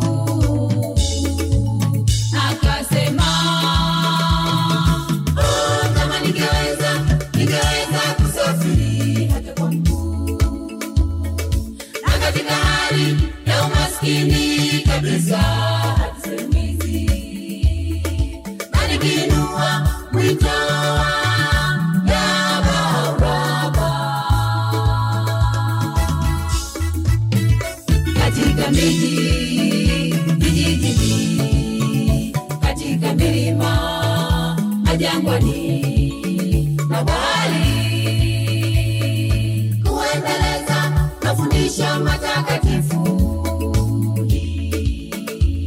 Ole, ole, ole, siwezi.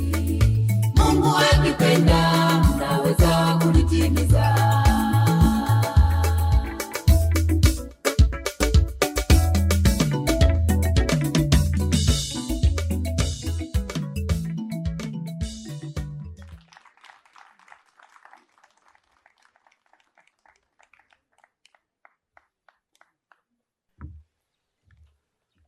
Good afternoon, dear friends.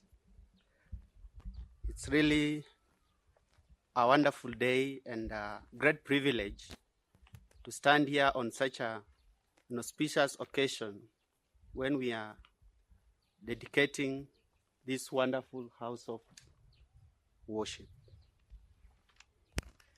Habari ya mchana, marafiki wapendwa. Ni furaha iliyoje kusimama mbele yenu wakati huu ambapo tunafanya uzinduzi wa nyumba ya ibada. As the earlier speakers have said, this edifice has been out of the efforts of the friends in Matunda Soy in building the vibrant communities. Na kama wanenaji wa mwanzoni walivyosema, nyumba hii ya ibada ni kutokana juhudi za marafiki wa Matunda Soy Cluster kwa juhudi zao za ujenzi wa jumuiya. And this is just in a response to the vision of Baha'i of a prosperous world. Na hii ni kwa mwitikio tu wa mwito wa Baha'i wa kujenga jamii iliyo na ustaarabu. And all the Baha'is world over dedicated to efforts towards achieving the vision of Baha'i. Na Baha'i wote kote ulimwenguni wamejidhatiti kwa muono huu wa kujenga kila ambacho Bahaula ametuagiza kufanya. I will try in my limited capacity to try and elaborate some of the efforts of the Baha'is towards achieving this vision. So among the programs or the efforts that the Baha'is have towards trying to develop communities that are built on justice, cooperation, trust, and mutual love is the Training Institute. The Training Institute is one of the tools that is the Baha'i world is using to develop capacities of the individuals, the institutions and communities in building vibrant communities. It is a process of distance learning that is composed of a series of courses, a study circle, and a tutor who facilitates this study. This sequence of courses sets an individual on a path of service shaped by the twofold moral purpose. And this twofold purpose is that of the individual, intellectual and spiritual growth, and the transformation of society. These courses welcome participants from all walks of life who come together to study the creative word and together reflect on how they can use the creative word in transformation of the society. Currently, there are 14 courses, each developing a set of skills, attitudes, and knowledge relevant for service to humanity. And so far, since it has been 25 years since the Training Institute came into inception, and hundreds of friends in Matunda Soy have benefited from the courses of the Training Institute, and it has enabled them to develop the capacity in transforming their own society and also developing their intellectual and spiritual capacity.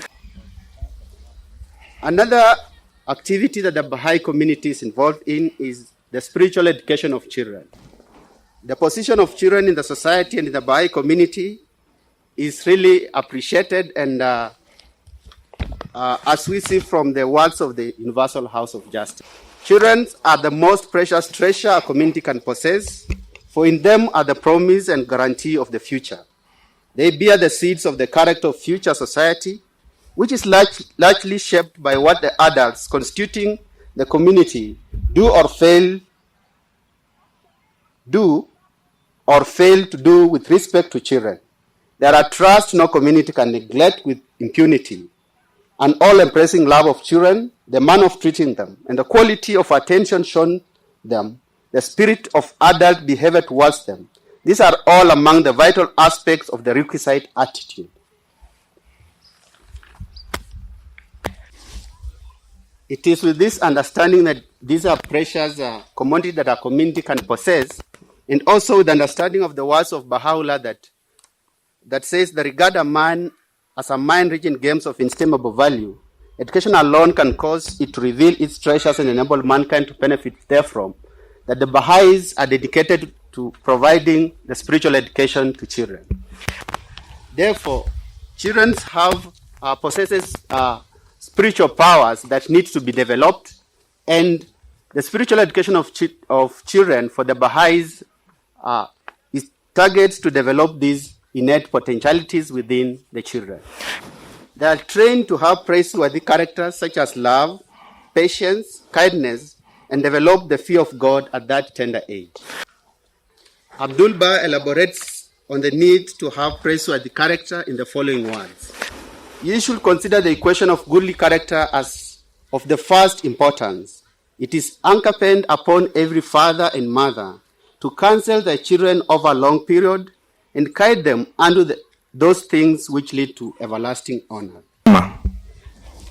Therefore, in a locality such as this one, the Baha'is organize children classes of people from different backgrounds who come together to be trained in morals, and they are guided by a teacher who has undergone the courses of the Training Institute and has developed the requisite capacities to guide the children.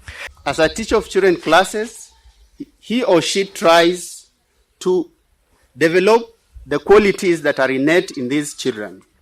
These classes are arranged in These classes are arranged in age-based classes that tries to develop different interrelated qualities and capacities. Currently, we have 5 grades available for children classes. And we are happy that in Matunda Soi, we have 4 established grades and are about to move to the 5th grade. And the class is also engaging over 600 children in these classes. Another age group that is very important in the population is the junior youth. This is a very special age group. Why is this age group special? It's because it is an age of transition that these youth are moving from childhood and transiting to the adulthood. And certain spiritual powers and intellectual powers are becoming manifested in them.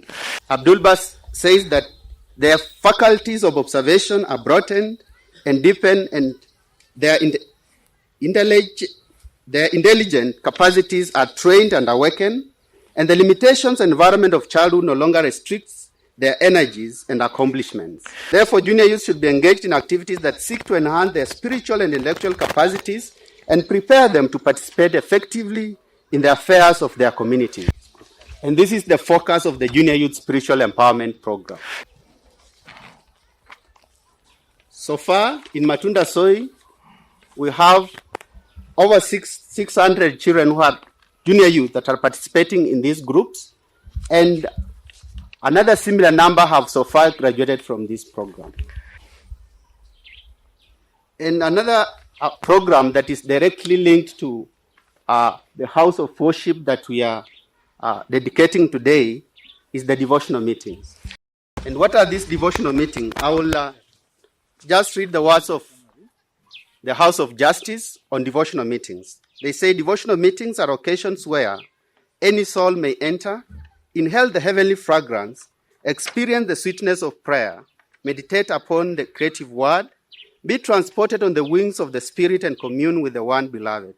Feelings of fellowship and common cause are generated, particularly in the spiritually heightened conversations that naturally occur at such times and through which the city of the human heart may be opened. By convening a gathering for worship at which adults and children of any background are welcome, the spirit of Mashuruku Atka is evoked in any locality. The enhancement of the devotion character of the community also has an effect on the 19-day feast and can be felt at other times when the friends come together. So friends, as the House of Justice elaborates, then these are meetings where friends would come together to say prayers and characterized by heightened conversations. And these gatherings then welcome friends from all walks of life, be them Christians, Baha'is, Muslims, or friends who ascribe to any religion. And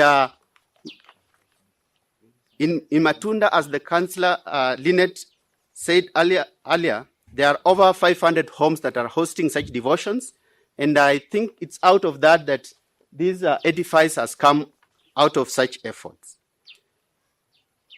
To just finalize, I will also mention that the Baha'i community is also trying to see how it can enter deep into the life of the society and be engaged in the life of the society. And through such efforts, friends are trying to translate Baha'u'llah's teaching directly into the life of the community. And in the Baha'i community, we have social economic activities that try to improve the life of the community using the revelation of Baha'u'llah. And I think most of us are familiar with some of these activities, especially in a cluster like Matunda and other advanced clusters. I might not go much in detail because of time, but just to complete, I will read one of the quotation, because as Councillor Lynette said, then it's this house of worship that weighs the two, service and worship. And I'll read one of the paragraph from Ridvan 2012 from the Universal House of Justice. The Mashukul Adhkar, described by Abdul Baha as one of the most vital institutions of the world, weighs two essentially inseparable aspects of Baha'i life, worship and service. The union of these two is also reflected in the coherence that exists among the community building features of the plan, particularly the patterning of a devotional spirit that finds expression in gathering for prayer and an educational process that builds capacity for service. The correlation of worship and service is especially pronounced in those clusters around the world where Baha'i communities have significantly grown in size and vitality, and where engagement in social action is apparent. Friends, just as we celebrate this house of worship, we will urge each and every one of us to also wed the two inseparable aspects as illustrated in this paragraph, worship and service, by engaging in the activities that we just described. Thank you very much. Yes, thank you. Dear friends, I take this historical moment to actually read a message on behalf of the regional Baha'i Council of Central West. So, to all gathered at the dedication of the local house of worship in Matunda soil, we greet you all on this special day for our Kenyan community and the world over. The Bab, forerunner of Baha'u'llah, the twin manifestation of God for today, declared to humanity that he is a messenger of God who had long been awaited. Exactly 177 years ago, the Bab addressing Mullah Husseini said, "O thou art the first to believe in me. Verily I say, I am the Bab, the gate of God." The Baha'i faith and its teachings have now been spread all over the globe and begin to take the shape of what was revealed in the sacred text. Our hearts are filled with joy to see that now in the Kenyan soil, our region is honored to open the doors of the first local house of worship in the continent. We cannot but offer thanks to the Almighty God and the beloved Universal House of Justice for the gift. Dear friends, 9 years ago, the community of Central West and Kenya at large received the news of having the temple erected in the grounds of Matunda Soy cluster with a lot of joy. It is in the same spirit that the council takes this opportunity to give thanks to the Almighty for through the institution of the National Speech Assembly, the project's first phase has now come to a completion. The spirit of the erecting the house of worship has inspired many to serve the community in many ways.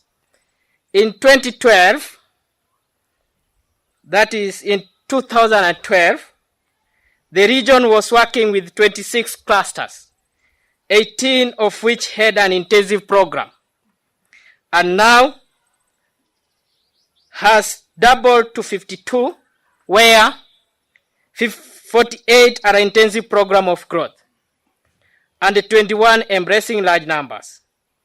There were about 1,400 co-activities which invited attendance of about 13,000 in the year 2012. And now there are about 4,600 co-activities with attendance of about 30,000.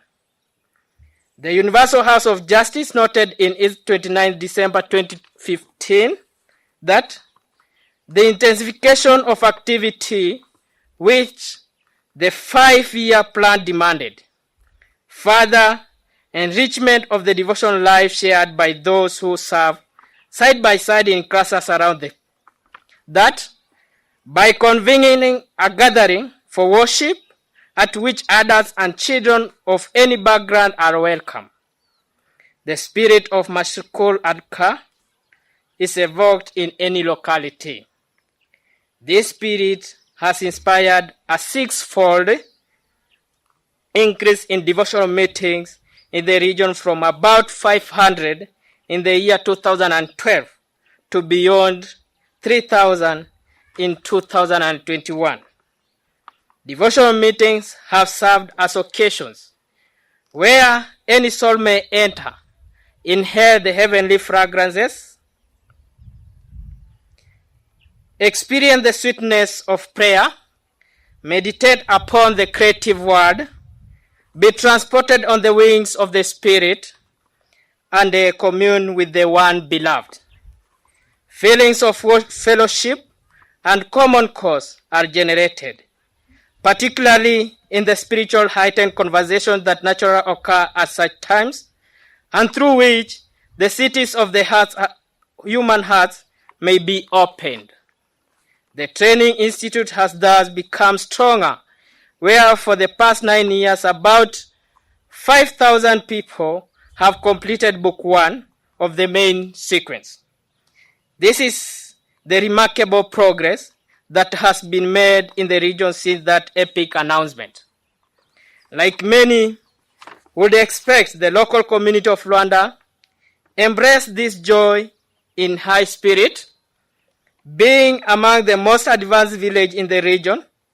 Insights generated with the work of expansion and consolidation of the faith have not only served to learn to engage growing number in community building process, but also on generating insights on registering more and more families to become Baha'is. This has translated to near quadrupled Baha'i population, now moving beyond 1,000. A similar reality has been experienced in a number of core activities and its participation. We are delighted to see the increased support from all the members of the community to the community building process. The local administration, as well as the other members of the community, stood and promoted the teachings of the faith at all times, thus assuring confidence that a better world indeed can and shall be attained. We are heartened by reports of growing number of visitors already streaming in the house of worship. Many are attracted to its actual design, resembling the traditional African hut, and its beautiful gardens that are in the nascent stage. As we open this edifice that has raised majorly for glorification of God, we welcome everybody, hoping that it will enhance our relationship with our Creator through devotion and service. Let all who visit the edifice enjoy the environment that evokes a feeling that this is their house of worship. It is encouraging to note that the local speech assembly in Rwanda, as well as area teaching committee and institute cluster coordinators, are all conscious of the new dynamics that have been created. It is expected that the collaboration among the institutions and agencies will help them utilize the frontiers open to them. They will be able to engage the visitors in the conversation of paramount importance such as service and worship. The warm welcome given to them through volunteers and reception will awaken in them the love to serve. With loving Baha'i greetings, the Regional Baha'i Council of Central West. Thank you.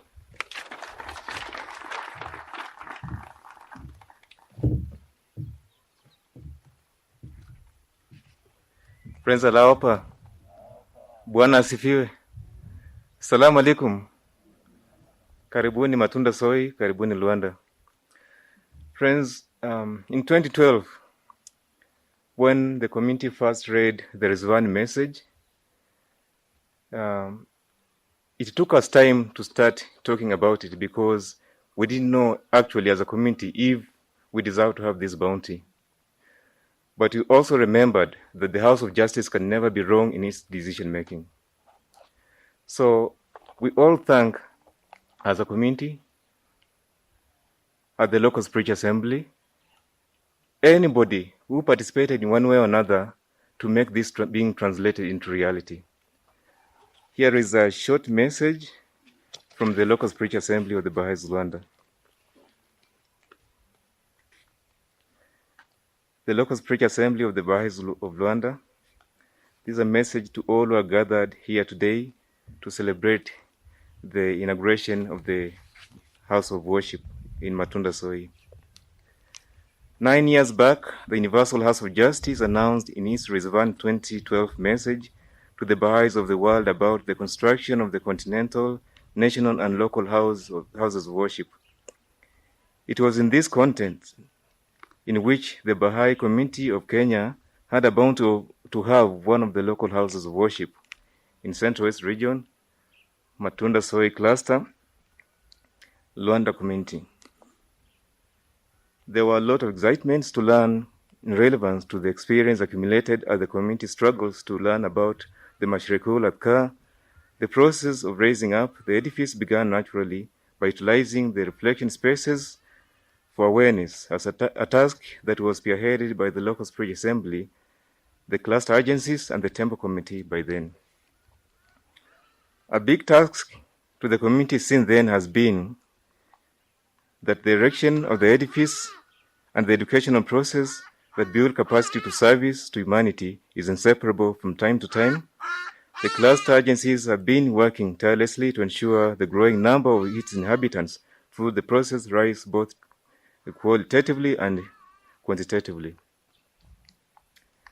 The House of Worship will serve as an asset to the expansion and educational process and the improvement of the devotional character open to the community inhabitants. As we are reminded by the writings that the House of Worship is the most vital institution of the world that weds two essential inseparable aspects of Baha'i life, that is worship and service. The local spiritual assembly invites all to embrace the worship and service for the betterment and well-being of the entire community. We thank the Wiyas family for making the acquisition of this land possible for the erection of the edifice. The local administration for its ceaseless support from time to time whenever needed. The Regional Baha'i Council, the National Spiritual Assembly and all its agencies, the Continental Board of Councillors for its support to the Universal House of Justice by ensuring that its goals are achieved accordingly. Paramount to that, we appreciate the endless guidance we received on this journey from the Universal House of Justice that served as a guide to us. As a mark of appreciation, the community promises to exceed its efforts to worship and service that will enable us all experience the spiritual power released by the Mashrikul Adhkar. With loving Baha'i greetings, the local spiritual assembly of the Baha'is of Luanda. Thank you very much, Bernard. Thank you very much, the local spiritual assembly of Luanda.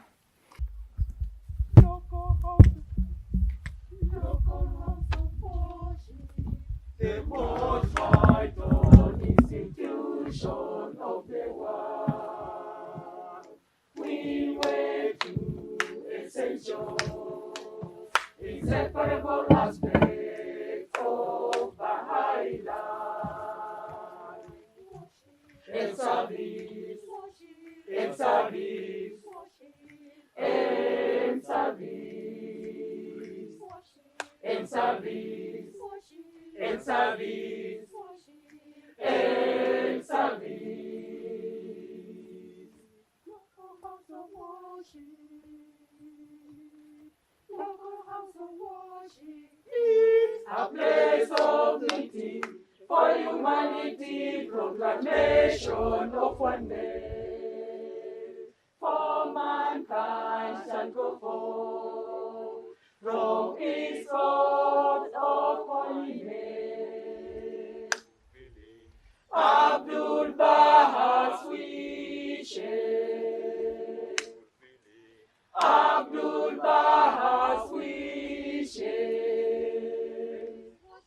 In service, in service, in service, in service, in service, in service.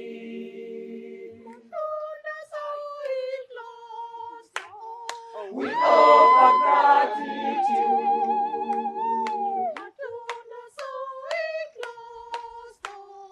We offer gratitude. the universal house of justice, for the bounties of having a local house of worship in Kenya, for the bounties of having a local house of worship in Kenya. We offer gratitude.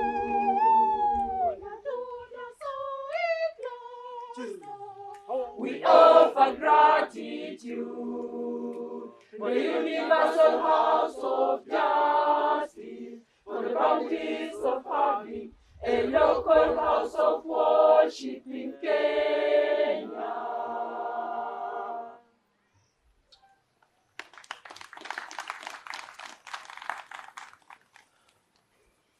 Friends, alapa. When I look at the writings which Abdul Baha wrote at his time, he talked about the prayer. When we were discussing with a few friends that we have an edifice now. When we were constructing, there was a lot of processes going back and forth, being guided by the universal laws of justice. Look for architectural person. You consult, you say, not this one, consult the house, until the National Assembly and councillors settled on NEDA. And then the House of Justice again guided us and gave us Vahadad. Vahadad, when he came in, I'd like to thank the team in the Treasury Office, because at the time, we learned a lot how to report financially according to the universal laws of justice. Now, according to I must say, according to the finance department. I remember Vahadad say, how is this? Put it this way. Until we agreed, all of us, how we can report and move ahead. And that was the greatest achievement. And then the universal laws of justice asked the National Assembly, have a team of 3. And among the 3 team, Jamshid became active and the rest of us were dormant. So he assisted and took the process ahead. I attended here 1 or twice. I was supposed to be attending with him, I and Philip. But Jamshid did a lot. So during those processes, during those getting the contractors, during the process of getting the quotation, that was the time we were pregnant. Now, the child has been born. The request the National Assembly would like to request the community, entire Central West region, Matunda cluster, is that we keep it the way it is clean. The way it is looking, we need to keep it clean because it is ours. Nobody will come from far to come and kill for us. Nobody will come from far and do maintenance for us. Now the next level is how to maintain this child. You know, the local spiritual assembly as an institution can have their own prayers here. Those are protagonists. LSA can have prayers when they want to meet in their local meeting. Community can have a meeting there. And individuals with the help of the temple. But now taking care of it is what we are thinking about it. And we are hoping that Matunda, as a community, as a leading cluster in the country, Central West, as a leading regional Baha'i council, will take their rightful place, because we are getting out of obscurity and we are going to the next level of the height. So that's an area of which Matunda can assist us, and Central West can assist us as a region. It's not just for Matunda. When we received the report yesterday that there were certain communities in Kenya who wanted to come. We were told yesterday, they requested only to come and stand outside there, not to come in because Corona situation. Let us come and stand only outside. And this is what is happening. The message National Assembly came out, and I think we should remind the friends is that another meeting will come later, of which everybody will be invited. This was a small one. Because of Corona situation in the country, we were allowed only 100 people. So please tell the friends there is a plan of having another bigger one. So instead of standing on the road, they will come in with us and we will celebrate together. It is not late yet. What Abdul has said, that the guardian, when we turn to God with our whole heart and invoke his name, a spiritual connection is established through which we become channel of divine influence. When we are praying, when we turn wholly to God, we will become the channels of divine influence. Utakuwa chombo cha utakatifu ambao utaleta mabadiliko. Wakati unaomba, wakati uko kwa hiyo nyumba takatifu, ukifikiria Matunda, ukifikiria Kenya yote, you'll become the channel of divine influence. So friends, what we are requesting is that when we'll go home, we'll come back, but this gift of the Supreme Board gave us, please take good care of it. This gift. Because you are the only one we were the only people who are favored by the house. Although the house said we reached such a certain threshold and we were given. But I think it was a favor from the Universal House of Justice to Kenya. So we'd like to show them that we deserved it, or the bounty you gave on us, and do double activities. This is a silent teacher. You remember the house used to call this silent teacher? It will teach on itself. We'll have a lot of people coming in, asking questions, and a lot of people declaring. So friends, what we are asking, now LSA, pull your socks. ATC, pull your socks. Board members, kazi kwenu. Nyumba iko, italeta waumini. Are we ready to receive entry by troops?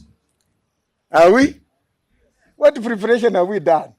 We'll go back and talk about it. So friends, thank you very much. I don't want to take a lot of time. I'd like to thank the Weir family. Late Mr. Weir, Peter Weir, may God bless his soul, and his dear wife, Mama Ruth. They had a vision for this area, and they gave us the property. They offered to us a property. We cannot say we bought it. It was a gift from them. So we'd like to thank through the children. We thank the family. We pray for the progress of the soul of the family in the temple, with the soul of the progress of late Peter Weir and Mama Ruth. I'd like to thank also Johan, coming from Haifa all the way, being given a gift to bring to us. We'd like to thank Johan also. Please thank very much. Although we did not make you stand and talk a bit, but we love you so much. You have been guiding a National Assembly, and we value your advice. And also our beloved councillors, you have been guiding the National Assembly until we reach where we are, until we receive this gift from the house, and it is now come to fruition in our lifetime to witness it. Thank you very much. So friends, when you go home, send the love, tell them another meeting is coming, and we'll see each other at that time. Allah Akbar.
Lauded be thy name, O Lord my God.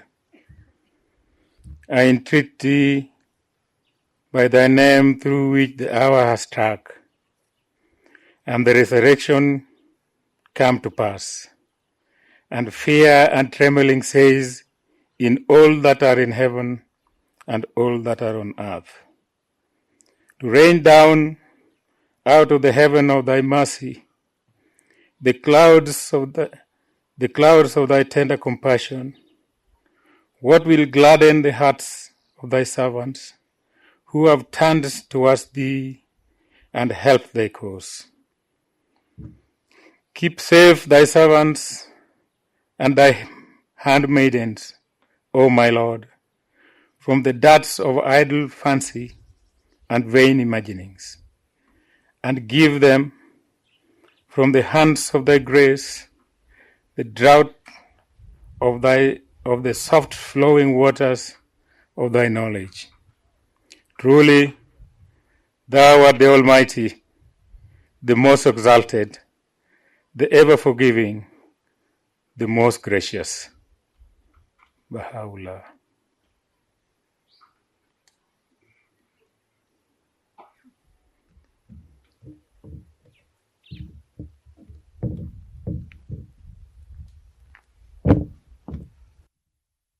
Thank you very much, friends, for taking your time to be with us here on this historic and memorable occasion. This marks the end of our ceremony of today.